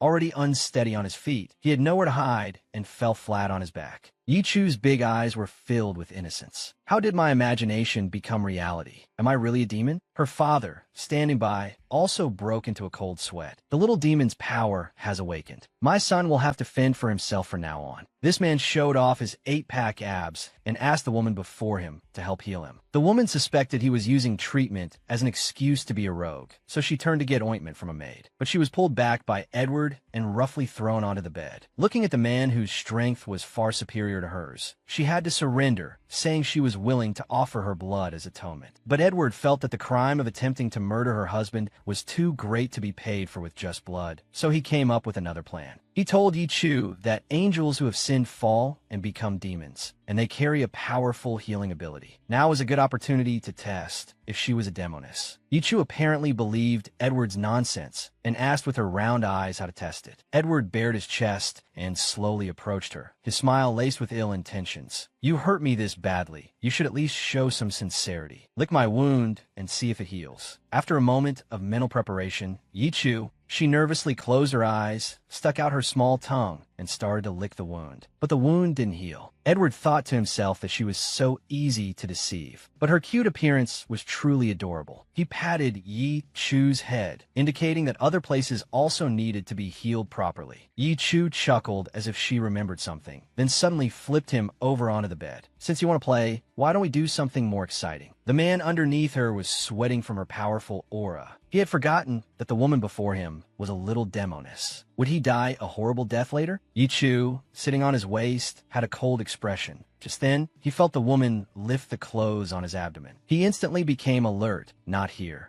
This vampire actually had a day where he was counterattacked by his girlfriend. Yi Chu's hand explored his abdomen, finally stopping at the button of his waistband. He looked down at his crotch, dumbfounded, and hurriedly stopped the woman's next move to protect his chastity. His usually passive girlfriend. What got into her today? Could it be his charm that made her so impatient? But this kind of thing should be handled by a man. He leaned in and nibbled on the woman's ear. Feeling a tingling sensation, she let out a shy sound. This intimate gesture suddenly reminded her of Edward's actions today. When faced with the evil woman who was seducing him, he actually said that the evil woman understood him better. As the rightful girlfriend, Yi Chu was naturally not convinced. Seduction was something she could do too. Only then did Edward realize it, a meaningful smile appearing on his face. So she was jealous. The angry Yi Chu wanted to get off the bed and leave. But how could Edward easily let go of the food that had come to his door? He blocked Yi Chu's way with a wicked smile. "Who said you could leave?" Then he pressed her onto the bed. Yi Chu cried out in pain. Edward then lifted her chin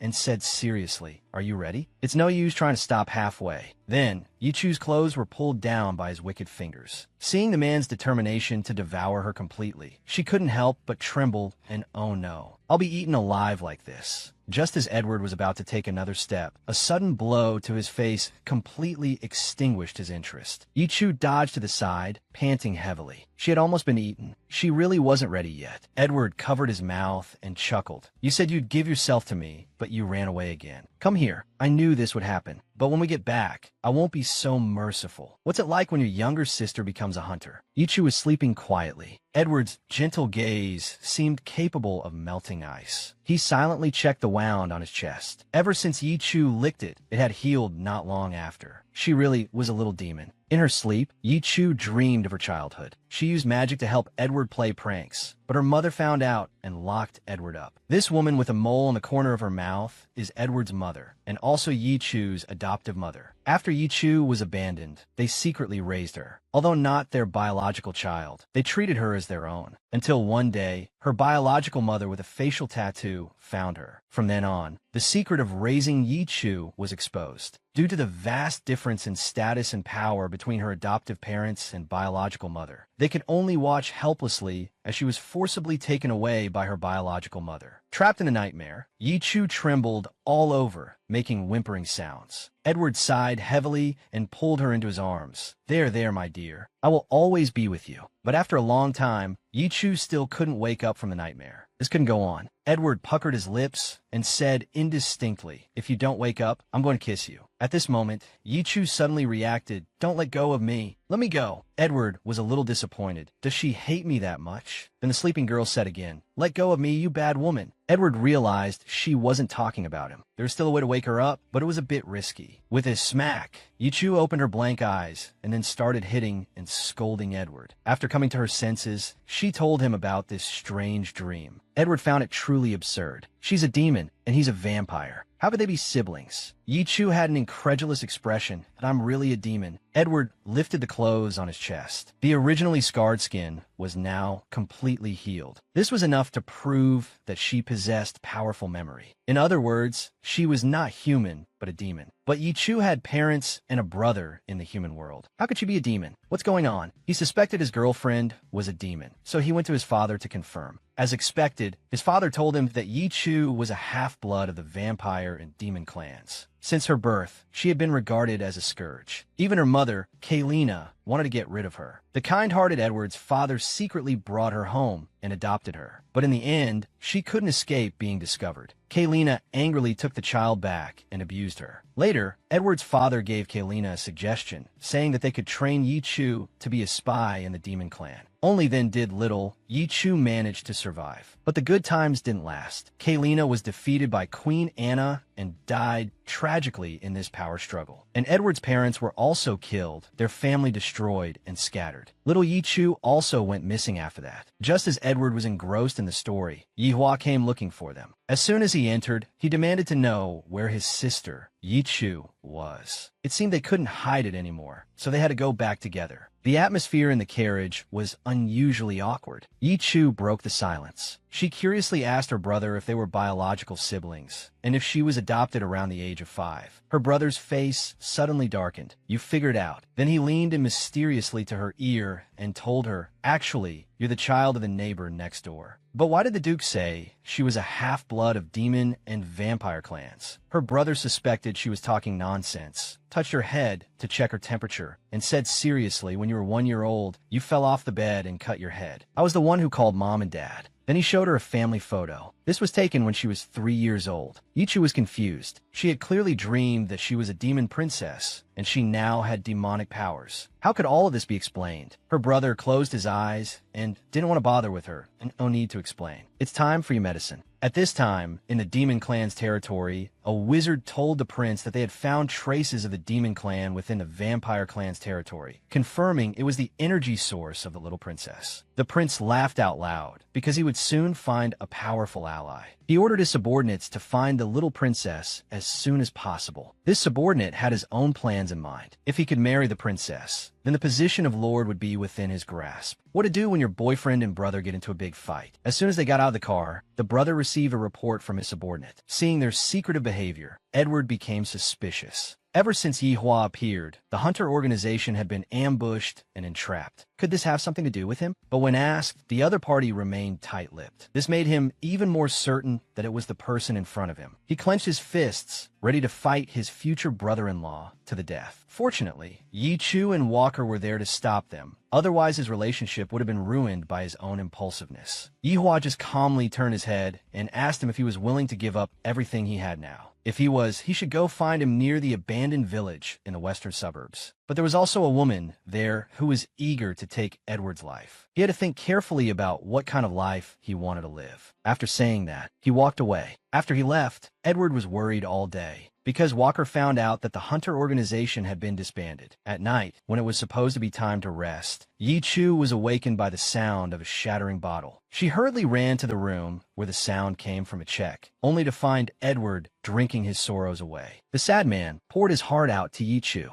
He hated the Vampire Clan, and the organization had given him a chance for revenge. They had supported each other for so many years, but now they had been defeated by Yi Hua. Caught in the middle, Yi Chu was in a difficult position. Her brother and lover had turned against each other. She chose to trust her family. She believed that her brother must have been coerced by the queen and was protecting Edward in another way. This was not the comfort Edward wanted to hear. Why does the person I care about most always speak up for him? And her heart is always thinking of him. Yi Chu frowned, but it's not like that. Her sad blue eyes seemed to have more to say, but not knowing how to express it, she hid it away again. She took off her outer coat and walked towards Edward, then slowly leaned in under the man's surprised gaze. The man asked her, "Are you using this method to eliminate your hatred for his brother?" She explained seriously, "It has nothing to do with my brother. I just want to prove that my heart and body belong to my lover." The man had been drinking, and his girlfriend was being so forward. Faced with his girlfriend's advances, Edward would not let her escape this time. So he welcomed her soft lips, and they kissed passionately. Just then, Yichu asked him if he wanted to drink blood. Edward, of course, would not pass up such tempting food. He opened his mouth wide, revealing his sharp teeth, and began to drink from the woman's leg. Yichu trembled all over from the pain. Edward saw her pitiful face and then pushed her down. She knew clearly what was about to happen and only hoped that the other party would be gentle. Edward promised gently, of course, "You're my most real person." From then on, their two souls had found a home, both hoping to spend their lives with each other. And so, they spent a holy night together. The next day, Edward woke up with a splitting headache. He saw the wine bottle on the table and the woman beside his pillow. He suddenly realized and excitedly turned to Yichu, saying, "You've worked hard." Yichu shook her head, indicating it was fine. Edward happily held her face that,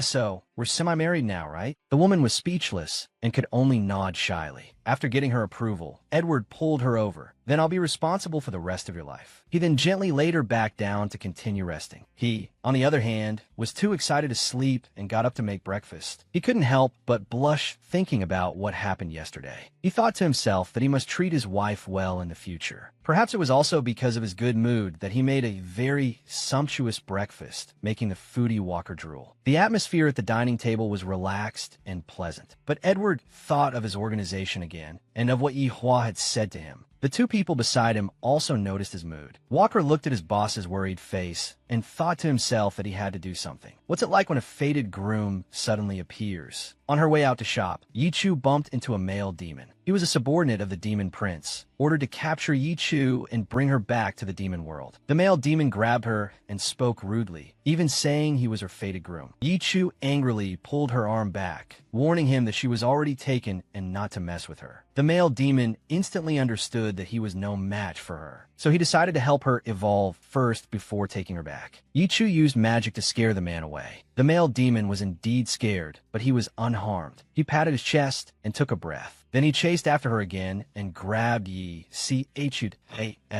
demon princess, is this all you've got? You're a disgrace to our people, and as my future wife, I should really teach you how to obey me." Yichu desperately called out for Edward. Just as the male demon was mocking her, asking where the person she was calling for was, Edward appeared before them. His stern expression was chilling. "Get your filthy hands off my woman." The male demon asked fearlessly, "So you're the man who made her fall?" As soon as he finished speaking, there was a loud thud. Edward rushed over and punched him hard. "None of your business." He was being choked and couldn't move. Being at a disadvantage, he secretly absorbed Edward's soul. Edward's pained expression made Yichu worry. Just then, with a boom, the surroundings were quickly engulfed in purple flames. The male demon was knocked to the ground by a powerful force. Looking at Yichu, she had completely changed. The pure girl had now become a dark one. She even said viciously to the male demon, "You're courting death." Edward looked at his dark wife and couldn't help but exclaim, "Amazing, my little demoness." After dealing with the bad guy, she turned back into the innocent Yichu, thinking to herself that it seemed the people of the demon clan were no match for her. She then turned to Edward with a smile and said, "From now on, if anyone bullies me, I'll make them wish they were dead." Edward nervously smiled along. How could he dare to bully her? Public displays of affection lead to a quick demise. This rule doesn't exist in the vampire world. Edward loved to show his affection. This grown man was currently hugging his girlfriend and acting cute. Yichu smiled and told him to stop fooling around. Dinner was ready. Go call Walker to eat. This scene made him feel like they were already married. How wonderful. But Edward, on his way to get Walker, looked at a note with a frown. It said, "Boss, I'm going to ask Yi Hua for clarification to settle this matter for you. That guy went alone, and he hasn't come back yet." He was really worried, so he had no choice but to give up the wonderful breakfast and go to the tribe to find Walker. Yichu couldn't bear to let him go alone and insisted on protecting him. This protective behavior was truly heartwarming to Edward, but that place was extremely dangerous. After saying, "Acting cute is useless," he settled Yichu at home. Last night, Walker found Brother Yihua.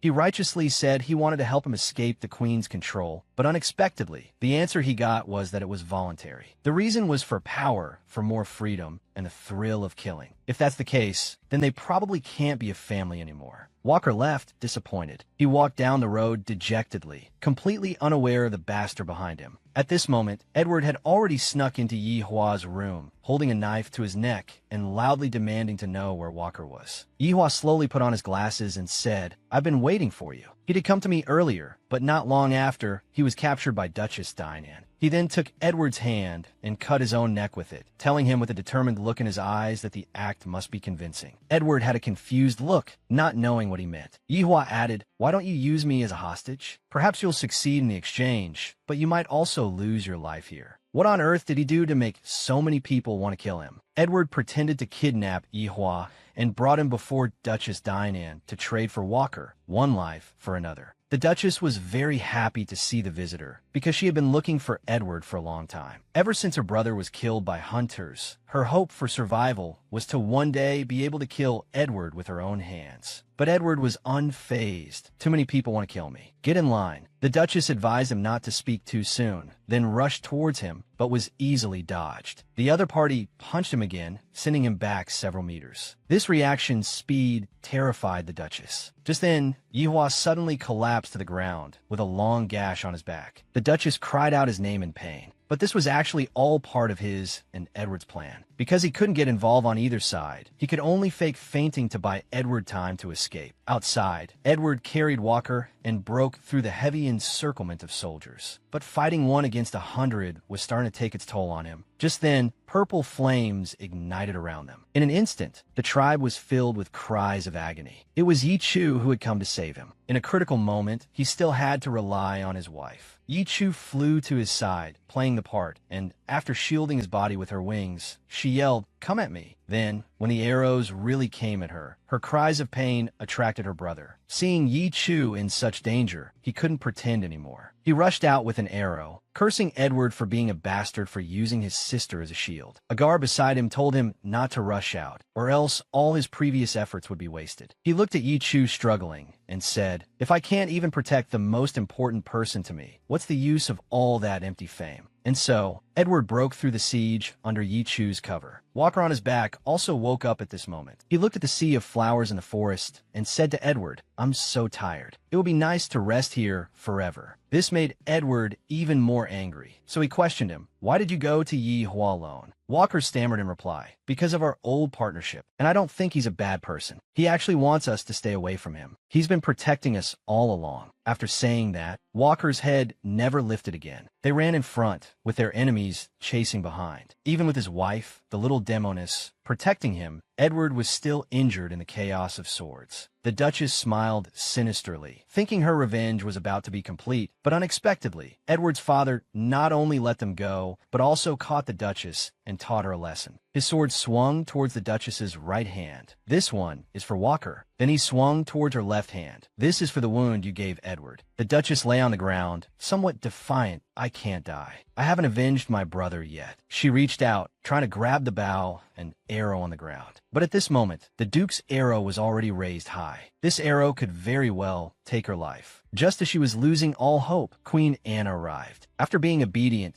for so many years, you finally can't pretend anymore, can you?" The Duke's hand was controlled, and he couldn't move. So how did the Queen know about the situation here? A familiar figure appeared from behind the Queen. It was actually his own son. It seemed this rebellious son had been snitching. The Queen snorted coldly. "If it weren't for your father's sake, you would have joined your master Kalina long ago." The Duke was not to be outdone. "It's a pity your reign as queen is also coming to an end, because the one who will replace you has returned." On the other side, Walker had stopped breathing. Edward's eyes were filled with sorrow. They had grown up together, and Walker had always risked his life for him. Now he had also died for him, but he only wished for Walker to live well and not have to do anything for him. At this moment, he even resented himself for not being a pure-blood vampire. Otherwise, he could have turned Walker. He muttered, "Fool," and then buried Walker in this sea of flowers, wishing him to be a carefree angel in heaven. At night, Edward felt a sharp pain in his arm, and his chest was also covered in traces of poison, indicating that the poison from the wound had spread. At this moment, the sky is filled with lightning and thunder. A storm is brewing. Yi Chu quickly exposes her shoulder for Edward to suck blood, but it still fails to make him even a little better. The poisoned arm slips from Yi Chu's shoulder. Then he faints in her arms. Where can you find such a good girlfriend? Edward is poisoned and unconscious. Yi Chu settles him in a cave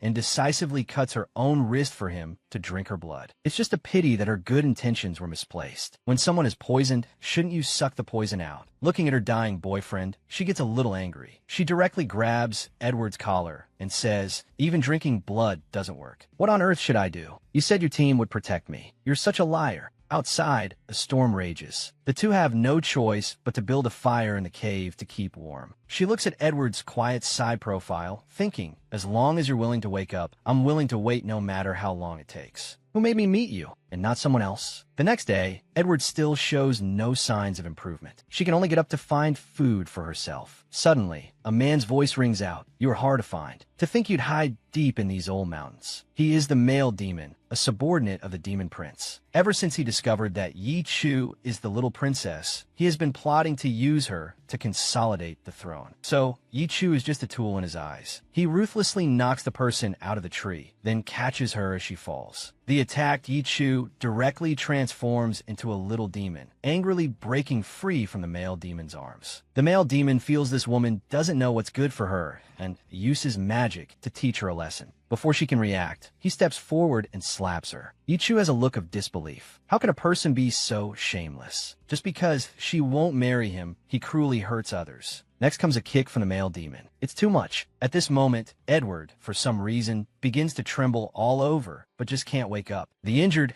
Yi Chu has no strength to resist. The male demon carries her on his shoulder and says, Arya, I will lock you up for a lifetime. At this time, several soldiers enter the cave where Edward is. One of them holds a sword with a nervous expression. He only relaxes when he discovers Edward is poisoned. Now is the time. He raises his long sword high and swings it at Edward. A splash of blood instantly fills the cave. A splash of blood fills the cave. The invincible Edward has fallen to this state. He weakly closes his eyes. Is this how it ends? What about his promise to Yi Chu? It said that when a person is about to die, they recall their entire life. He remembers this day from his childhood. Princess Kalina's soldiers burst through the door. They demand they hand over Arya, or they will kill their entire family. This child, who looks extremely similar to Yi Chu, is Arya. She's Princess Kalina's daughter. The two children escape through the window to find their father. The relentless pursuit of the soldiers exhausts them. Edward plans to distract them alone, so Arya has a chance to escape. But when he reaches the waterfall, he is surrounded again. Just as he is about to be captured, there is a sudden boom beside him. A ball of purple flame catches the soldiers off guard. It's Arya. Arya's tender voice is incredibly firm at this moment. Where you are, I will be. But then another soldier charges at Edward. He loses his footing and falls off the waterfall. Arya rushes over and grabs his hand, completely ignoring the man behind her. The sharp sword is about to fall. Another burst of purple flame makes the soldier scream repeatedly. Arya doesn't recognize this newcomer, but feels he is not a friendly person. The man's impatient tone reminds him of Kylina. He looks at Arya lovingly and says, You really do resemble your mother. Then, his gaze towards Edward suddenly turns fierce. You lowly creature. You are not worthy to be with her. Forget her. Edward is hit by his magic and falls into the rushing waterfall. They never see each other again after that. In the present, Edward is unknowingly taken to Queen Anna's territory and subjected to every available torture instrument. He is now barely hanging on by a thread. Yet Queen Anna orders him to be beheaded as a public example. At this moment, Yi Hua, who is standing aside, makes a suggestion. This death is too easy for him. He can be used to eliminate the internal threats in the court. Queen Anna thinks this is a good idea, but she also faintly senses that he is helping Edward in a roundabout way. Could they be on the same side? Yi Hua explains that he wouldn't dare to joke with his future and his life. If she is not at ease, she can have him personally take charge. The remaining capture hunters can atone for their crimes. Queen Anna sneers, killing his own comrades. This method is ruthless enough. Yi Hua looks at Edward with a sorrowful gaze that I'm sorry. Only by staying alive is anything possible. She opens her eyes to find she has become someone else's bride and is sleeping in the demon's bedchamber. The male demon calls her Arya and wants to take her to see his royal father. She feels angry and somewhat baffled. She expresses that she has no interest in anything here, and her name is not Arya. These words infuriate the male demon. He forcibly restrains her on the bed, spouting justifications. The demonic aura on you has already confirmed your identity. You can't escape. The sorcerer said you are destined to be my bride. A loud slap is heard in the room. Yi Chu clutches the clothes on her chest tightly, while the male demon's cheek is bruised. He holds his forehead, pondering, why have I suddenly become so soft-hearted? Shouldn't I have forced the issue? He stands up and looks at the defiant Yi Chu, instantly losing interest in continuing. He turns, orders the guards to watch her, and leaves. On the bed, Yi Chu sheds 2 streams of tears. She thinks of the injured Edward. Edward is still waiting in the cave. She must make herself stronger and escape from here. At this time, Edward has already recovered his well-dressed appearance. The people tied up before him are his former comrades in arms. They once hunted vampires together. Now, Edward is about to put them to death. The comrades shout and curse, trying to awaken their leader's conscience. But in the next second, blood spurts out. Edward ruthlessly kills his own comrades. Queen Anna claps happily from his side. Killing each other is so interesting. Then she turns to Yihua and says, the Earl really knows how to have fun. Just as Yihua thought, Edward's action successfully gains Queen Anna's trust. Queen Anna happens to have some dirty work she doesn't want to do herself, so she hands it over to Edward. Within the demon realm's territory, Yi Chu is dressed up to be noble and elegant. The demon prince before her has a gentle gaze.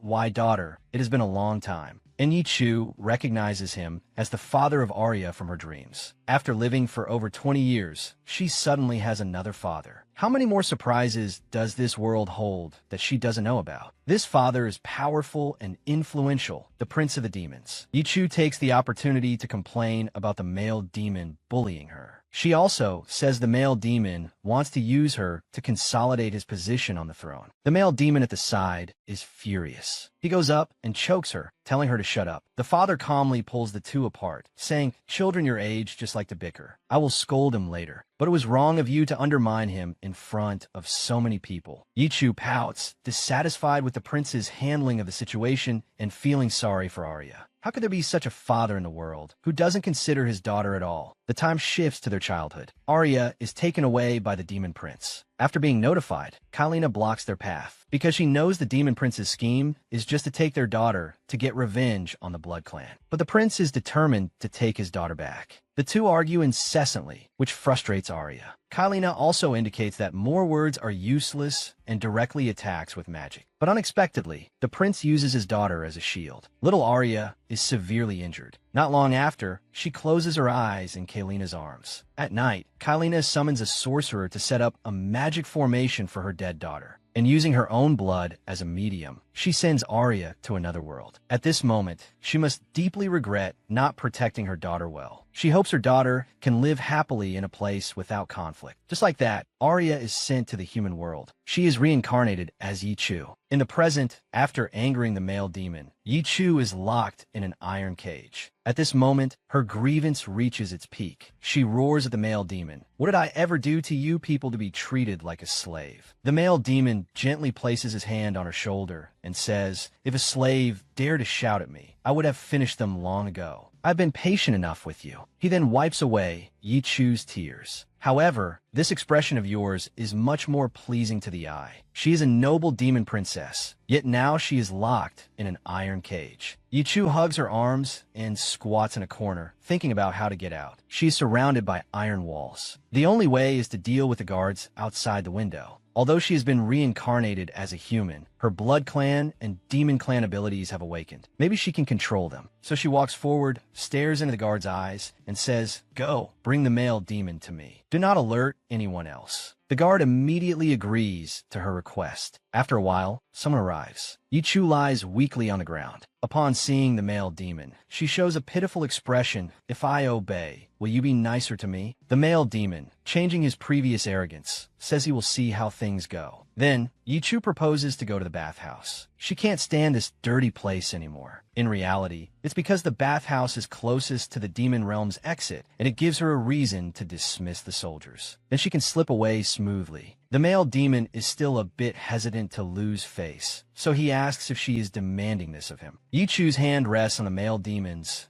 ARM.NO. It's a request. Please grant it. The male demon smiles wickedly, secretly pleased with his own move. IT seems locking you up for a night was useful, but you'd better not try any tricks on me. Then they arrive before the purification spring. Yi Chu says she wants to bathe with the male demon and asks the nearby guards to leave immediately. Sensing something unusual, the male demon questions her reason. Yi Chu uses her authority as a demon princess and says, do you want them to see you getting beaten up by me? What destined bride? It's just a cliche story of a low-status prince trying to use the demon king's daughter to climb the ladder. The male demon gets angry. Are you asking for a beating? With that, he raises his hand to slap her again. Yi Chu is not afraid. She catches his wrist, and with the immense power of hellfire, she sends him flying. The male demon, who fell into the purification spring, looks incredulous. How did you overnight? Yichu rests her chin in her hand, looking completely at ease. What can I say? My bloodline is powerful. How could a lowly demon like you deal with it? Seeing that he can't beat the woman before him, he starts playing the emotional card again. You went through all this trouble to escape just to see that man. What can that man give you? Power? Status? Or the life of a noble? Yichu is disdainful. You talk as if I need you to give me power and status. A person who doesn't even know how to love doesn't deserve a partner. With that, she flies away to find her beloved. Her brother is her only relative in this world, but her brother has betrayed her.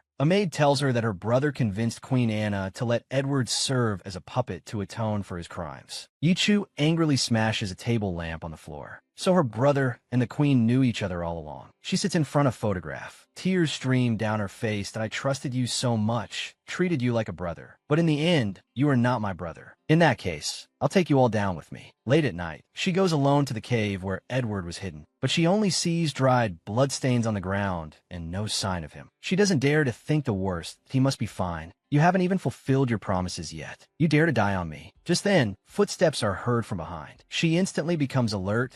Who's there? Little Chu, I finally found you. It turns out to be her brother, Yihua. He wipes the tears from the corner of Yichu's eyes and says, "Don't worry. Edward is fine. He's still alive. I've temporarily saved his life under the queen's watch." Hearing this, Yichu's tears flow like a spring. She excitedly hugs her brother, thanking him repeatedly, not only for protecting Edward, but also for being her brother in this life. Yihua is completely baffled by these words. They've been siblings for over 20 years. Why thank him at this moment? Yichu then transforms into a demon and says, "Actually, in my past life, I was a despised demon." Yihua is somewhat surprised to see her like this. He doesn't know what his sister has been through recently. So he puts on a mysterious glove and then holds Yichu's hand. He closes his eyes. Yichu being hunted and bullied all flashes through his mind. After understanding everything, his handsome features contort with rage. That beast from the demon realm actually hit you. Yichu is curious how he knows. Her brother explains that this glove is a magical artifact of perception sent by one of Edward's father's subordinates yesterday. Hearing this, Yichu shows a worried expression. Is he okay? Yihua sighs and says gravely, he has already passed away. This glove was the exchange for protecting Edward. Learning that her father-in-law has passed away, she is frantic to find her husband, hoping to comfort him as soon as possible. Finally, with her brother's help, she sneaks into the mansion where her husband is, disguised as food to be presented to Edward. But Edward's memory has been taken by the queen. His own wife is standing right in front of him, yet he can't remember who she is. After rudely pushing her away, he tells her to take the money and leave. Faced with her lover's cold indifference, Yichu doesn't give up. Instead, she crouches down and gently communicates with him. My lord, have you ever had a sweetheart? My sweetheart is also a half-blood of vampire and human. He used to be like you, not liking to smile or talk. But whenever there was danger, he would always step forward. So if one day he is also in deep trouble, I will do everything I can to help him. But these words still fail to awaken Edward's memory. You should say these things to your sweetheart. I'm not interested. Then he leans on her shoulder and greedily feeds. Yichu endures the pain, looking up and praying for Edward to regain his memory soon. Just then, Edward's eyes sharpen. He feels that this taste is somewhat familiar. So he pushes the woman away and questions loudly, "Who are you?" Yichu stammers in reply, "I am your lover." Edward directly denies it. That's impossible. I don't remember when I had. Yichu interrupts him and tells him firmly, "That's because you've been bewitched by the queen, who knew that one of Edward's questions would leave her speechless. That aren't you the one who has been bewitching me here all along?" Suddenly, with a bang, the door is kicked open. The newcomer is none other than the queen's subordinate, Duchess Dana. "You demon, how dare you try to snatch someone on Blood Clan territory?" Yichu quickly grabs Edward's arm, reminding him not to listen to the woman's provocations. This person killed his comrades and his father. But Edward thinks Yichu is making up stories and becomes suspicious of her identity. This reaction makes Duchess Dana very pleased. "Very good. You just keep guessing. First, I'll get rid of this woman. Then I'll get rid of you." So, in the gap while the two are arguing, she brandishes a dagger and lunges at Yichu. At this critical moment, will Edward step up to protect Yichu? The once loving couple are now like strangers. Yichu has gone through great risks to come to Edward, but he doesn't even recognize who she is. now that someone is bullying Yi Chu right in front of him. How will he react? He is seen tightly gripping the Duchess's wrist. Then he sternly rebukes her, "Get out." The Duchess is very angry at being treated this way. The facts are right in front of you. Are you trying to harbor a demon? Edward says he will decide how to handle it himself and doesn't need her to boss him around. Hearing this, the Duchess's face immediately becomes fierce and terrifying. She gives a sinister smile. "What a pair you make." Unfortunately, the guards will be here soon. Neither of you will escape. It seems she has already informed the queen. Strangely, Edward also takes out a weapon and says coolly, "Then how about you accompany us in death?" Yi Chu at the side is so moved her eyes widen. Has his memory returned? Edward is calm. "No, but my gut tells me you're a tiny bit more reliable than her." Yi Chu is secretly delighted. He still has me in his heart. Perhaps this is love that arises from an unknown source. Then her expression immediately turns serious. "Then let's join forces and fight together." In the end, they successfully escape before the queen arrives. But Edward still wants to go back, because he only remembers that he cannot defy the queen's orders. He remembers nothing else. Even after escaping, he doesn't know where to go from here. Yi Chu pouts and mutters, "Still the queen? You injured her subordinate. She's dying to skin you alive right now." Edward remains silent. She has no choice but to gather her courage and use her ultimate move. She is seen pushing him against a large tree. With a smug look, she says, "This isn't me being narcissistic. This is because, deep in your heart, you are still deeply in love with me." Edward feels violated by her, angrily accusing her of being an unreasonable and forward woman. Yi Chu finds his flustered look somewhat cute and instantly loses her temper. The wings on her back also quietly retract. "I just don't want to let go." After many days, the young couple finally meets. Looking at Edward's serious expression, Yi Chu's heart flutters like the first time she fell in love. She approaches Edward with a burning gaze. Then she gently stands on her tiptoes and gives the man a light peck on the lips. The clumsy Edward doesn't even know where to put his hands. A moment later, Yi Chu pulls away. She looks at him with anticipation and asks, "Well, do you remember now?" Edward, blushing, frowns. "No, I don't remember anything." This answer makes Yi Chu jump in anger, feeling she wasted a kiss. Edward's disdainful voice echoes through the forest. Who wanted it? A moment later, a rustling sound is heard nearby. They instantly become alert, thinking the queen has caught up to them. But unexpectedly, the newcomer is the male demon. He says to Yi Chu, "It's time to go home, Arya." Yi Chu looks at him with disgust. This troublesome guy. Why do you have to show up at this time? She doesn't want to waste words on this unreasonable person, so she grabs Edward's hand to leave. But the person behind her doesn't move. He says he cannot disobey the queen. The male demon, with a gloating attitude, mocks Yi Chu for being dumped by a wild man she found outside and still shamelessly clinging to him. With that, he grabs her hand to snatch her away. "Stop embarrassing yourself here. Come back with me." The enraged Yi Chu transforms into a demon, intending to fight the male demon. But she is preempted by his attack. She is knocked backward. Edward, behind her, instinctively steps forward, grabs the male demon's wrist, and issues a warning. "This is the Blood Clan's territory. Openly snatching my person. Show some respect." Yi Chu is moved by Edward's serious face. So even if he has forgotten everything, he will still instinctively help her. At this moment, the male demon takes 2 steps back, dusts off his arm, and says he is the heir to the demon clan. How could he possibly be with such a lowly creature? Then he waves his hands, die. A powerful force shoots straight at Edward. With a bang, Edward slams heavily into the large tree behind him. A sharp object pierces the back of his head. Her beloved man is injured in front of her. Yi Chu wants to save him, but is powerless, because the male demon holds her tightly and casts a spell to make her drowsy. Edward uses all his strength to say, "Let her go." The impact gives him a splitting headache, but it also brings back all his memories. He struggles to get up, but his impacted head has lost its balance. He feels the world spinning and can't stop vomiting. The male demon slowly turns back to mock him. "Save your strength. He is not worthy to be with the demon princess." Then he leaves with Yi Chu. Edward lies on the ground, gasping for breath. "Wait for me. I'm coming for you." Just then, a soldier suddenly appears, asking with concern, "Are you all right?" Edward doesn't speak, but stares at him with suspicion. The soldier explains again that he is a confidant of Yi Hua and can help heal his wounds first. After his wounds are healed, Edward finally has the strength to speak. "How did you know my exact location?" The soldier hands over a series of magical artifacts, including the glove that can sense danger. Edward notices the pendant that can shoot souls. "Isn't this his father's. Is my father okay? The soldier says he doesn't know. He was just ordered to deliver the artifacts. He suddenly has a bad feeling. He knows nothing about his parents' situation. Could something have happened? The soldier also tells him that if he encounters an unsolvable crisis, he should go to the misty forest in the southwest. After that, he arrives at the heavily guarded demon realm. Edward becomes worried. Even if he can get past the guards, he can't get past the barrier. Just then, a bear suddenly appears in front of him, startling him.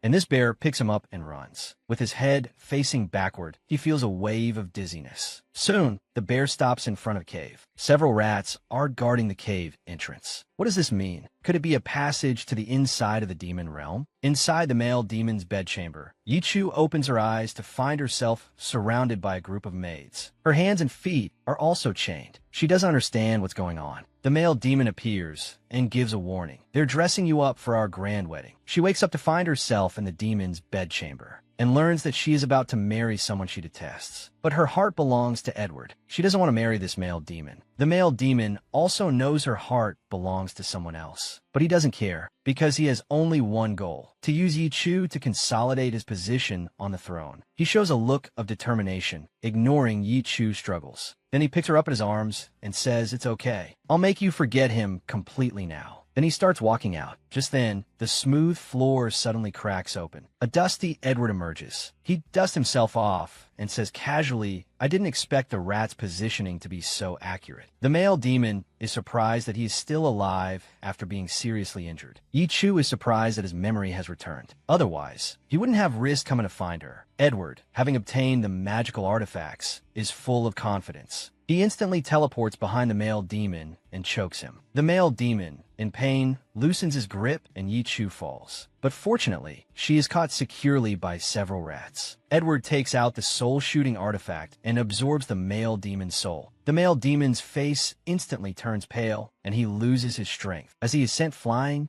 a sword pierces his chest. He weakly raises his hand, insulting Edward as a stinking rat, questioning what right he has to compete with him. Edward's eyes are resolute, on the grounds that you don't truly love her, nor do you respect her. I will never let you have chance. With that, he leaves with Yichu, outside the demon realm. They thank the animals that helped them. The little bear that led the way is happily clapping its hands. It must be because they released those animals in the forest before. In the grand scheme of things, they also received the animals' favor. At this moment, Edward rests his chin on his hand and asks, "Missy, are we going to flee and seek revenge together next? Do you regret it?" Yichu moves closer to his blushing cheek. "Mister, what do you think? As long as you protect me, I'm not afraid of any demons or monsters." Yichu then notices Edward's chest. It seems the venom has already spread throughout his body. But only the queen has the antidote for this poison. Going back would be like walking into a trap. Yichu asks worriedly, "What should we do?" Edward's gaze shifts to the side. There should be another way. We can try it. They arrive at the misty forest mentioned by Yihua.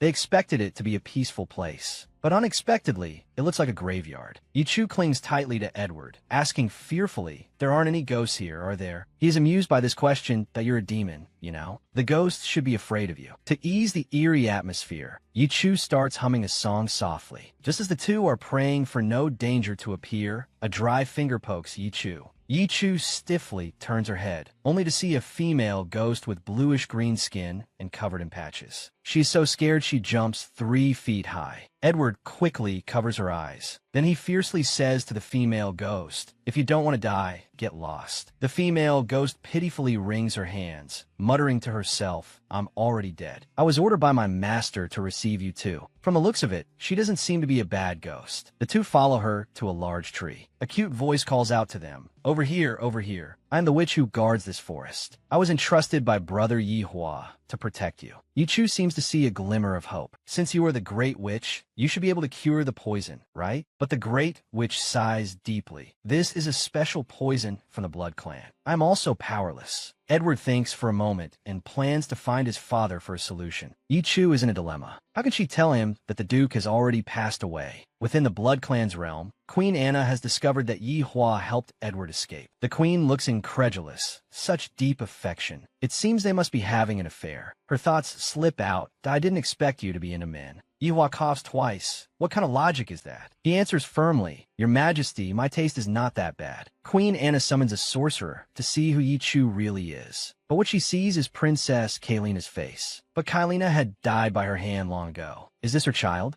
She then remembers the Duke's words. Could the person who would replace her be him? This cute little one is actually the Great Witch. The entire Misty Forest is her territory. To protect Edward and Yi Chu from being hunted, she has trapped Queen Anna outside the forest. The soldiers, eroded by the poisonous mist, scatter and flee. The queen is also scared into a cold sweat by the spirits of the dead. But in reality, this is all an illusion cast by the witch. The queen knows the person is in the forest, but the fog is too thick. She can't find her way forward and has no choice but to use Yihua as a threat. Yi Chu immediately becomes agitated upon seeing her brother. So, while the queen is distracted by the illusion, Edward picks up Yihua and runs. But a mere illusion is no match for the queen. She quickly notices Yi Chu's retreating figure. Even though Yi Chu is running as fast as she can, she still ends up in the queen's hands. The queen pinches her face and says viciously, Back then, I sent so many soldiers to the Duke's house, and you still managed to escape with your life. It's a pity about the Duchess. In the end, she was burned so badly, not even bones were left. Hearing this, Edward's eyes turn fierce. After so many years, he has finally found his mother's killer. After putting down Yihua, he pushes off with his feet and rushes in front of Queen Anna. The fist, filled with years of hatred, is finally released at this moment. The queen is knocked down by the sudden punch. She lowers her head and slowly begins to speak. For killing your parents and your comrades, I am truly sorry. Sometimes I also feel regret. My heart is deeply troubled. After hearing her words, Edward scolds, It's all too late. But unexpectedly, a series of sinister laughs rings out. Queen Anna stands up again, completely unharmed. Did you think I would say that? They all deserve to die. You two poor little things. Let me send you to reunite with those relatives. Suddenly, the sky is filled with lightning and thunder. Dense lightning strikes down at them. Queen Anna hovers in midair, watching their panicked state. Yi Chu also uses her hellfire to fight the queen. Once, twice, 3 times, every time the queen dodges it. Yi Chu is panting. Her speed is too fast. She was clearly in that position, but she dodged again. Queen Anna looks down on them like a victor, then delivers a fatal blow. Yi Chu watches the lightning coming towards her, prepared to receive it. But unexpectedly, Edward embraces her. The fatal lightning strikes his back. He is severely injured, but his heart is secretly pleased because Yi Chu is nervous for him. He forces himself to turn his head that I'm fine. But in reality, the queen's blow, along with the venom spreading through his body, has already put his life on the line. Just then, the queen's lightning strikes at them again. Edward quickly pushes Yi Chu away, grabs a sharp stone, and charges towards this source of all evil with a heart full of rage. Just as the queen is shocked at how he could be so agile, she has already been disemboweled. Edward says viciously, Your era is over. The queen laughs. What? You want to die with me? Edward feels a pain in his chest. He looks down. The queen's hand has passed through his body and is fumbling inside his chest. The sound of a heart breaking is clearly audible. He uses his last bit of strength to grab the queen's hand and says, Then don't let go, until the moment we turn to ash. If you die, you will have no more enemies. Smoke rises from the queen's head as she is roasted by the fire. If this continues, she will surely be reduced to ashes. Just then, Edward hears Yi Chu call his name. He instantly understands what to do next. He suddenly lets go of the queen's hand and dodges to the side. Accompanied by the queen's screams, she is instantly burned to ashes. Edward also falls heavily. Yi Chu takes him to a safe area, but Edward doesn't even lift his eyes. The Great Witch at the side says he has no heartbeat, not even a breath. Yi Chu refuses to believe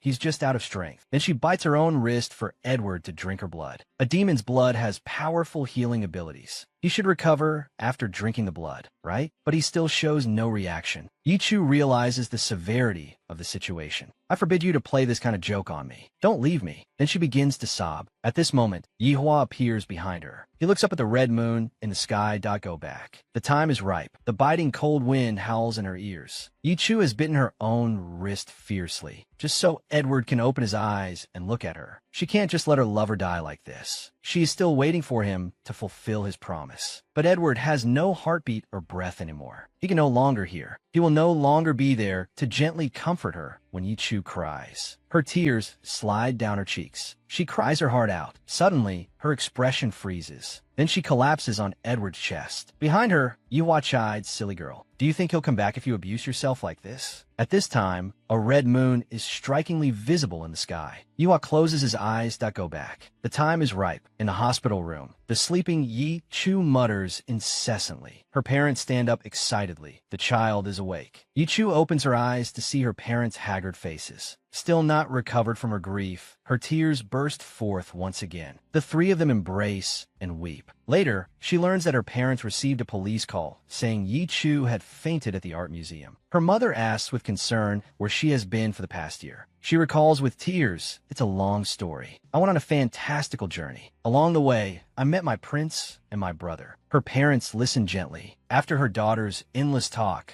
she lives a quiet life in a world without Edward and writes her longing for him into a novel. It turns out to be in love. If a miracle were to happen, she would wait for their reunion no matter how long it took. On this day, at a book signing event, she is boredly drawing a comic of herself and Edward. Suddenly, there is a commotion around her. Everyone's attention is drawn to a boy. Even fully masked, his handsomeness cannot be hidden. He slowly walks up to Yi Chu and says, "Can I have a signed drawing of Yi Chu and Edward?" Then he takes off his mask. Under the mask is actually Edward's face. The hand Yi Chu is holding the pen with trembles violently. It turns out miracles really do exist in the world. The two smile at each other. Yi Chu, blushing, answers as you wish. When a vampire comes to the human world, the first thing he has to learn is actually how to use chopsticks. Yi Chu has a loving expression, while Edward struggles to adapt to human habits. After his constant attempts, he finally picks up a piece of chicken. Then he expectantly brings it to Yi Chu's mouth. Yi Chu eats it in one bite. Pink bubbles of happiness are about to overflow. "I thought I was going to be single for the rest of my life. I never thought I'd get to eat food you cooked yourself." She is moved to tears. Edward is a little embarrassed and explains, "As soon as I thought about those men having a chance, I was fully revived." Yi Chu bursts out laughing at this sentence. However, in reality, he was revived by Yihua. Yihua learned that the conditions for crossing over include a magic formation, a spell, the Night of the Blood Moon, and also the blood of the Blood Clan as a medium. As long as these conditions are met, one will be sucked into a vortex when approaching the formation and be taken to another time and space. So Yihua, afraid his sister would be haunted by memories if she stayed, sent her back to the human world, and he chose to stay here. Walker also became an angel after his death and follows Yihua at all times. The series of magical artifacts left by the Duke played a crucial role at the critical moment. After the soul extractor took his soul, it was temporarily placed in the body of a small, chubby creature. His original body was soaked in a pool of medicinal herbs to repair. Edward smiles and captures Walker. Then on the next blood moon night, "You can cross over with me." But Walker refuses. Edward's strange smile seems to have seen through everything. "Is it because of him that you're staying?" Walker explains flusteredly, "It's not because of Brother Yihua that I'm staying. I have a novice angel mission to do." Isn't this an unwitting confession? Yihua chuckles. This scene is caught by Walker, and his little face instantly turns red. He smiled. "What does that mean?" Edward teases from the side. "If it's not because of Yihua, why are you blushing like a ghost?" Hearing these words, Yi Chu can't stop laughing. That's a lot of information. So does brother like Walker or not? Edward says they'll know the next time they meet. They should worry more about their own affairs. Then he lifts Yi Chu's small face, closes his eyes, and leans in. Yi Chu also puckers her lips in anticipation. But unexpectedly, Edward just gives her a light peck on the forehead. Using the same old trick is really old.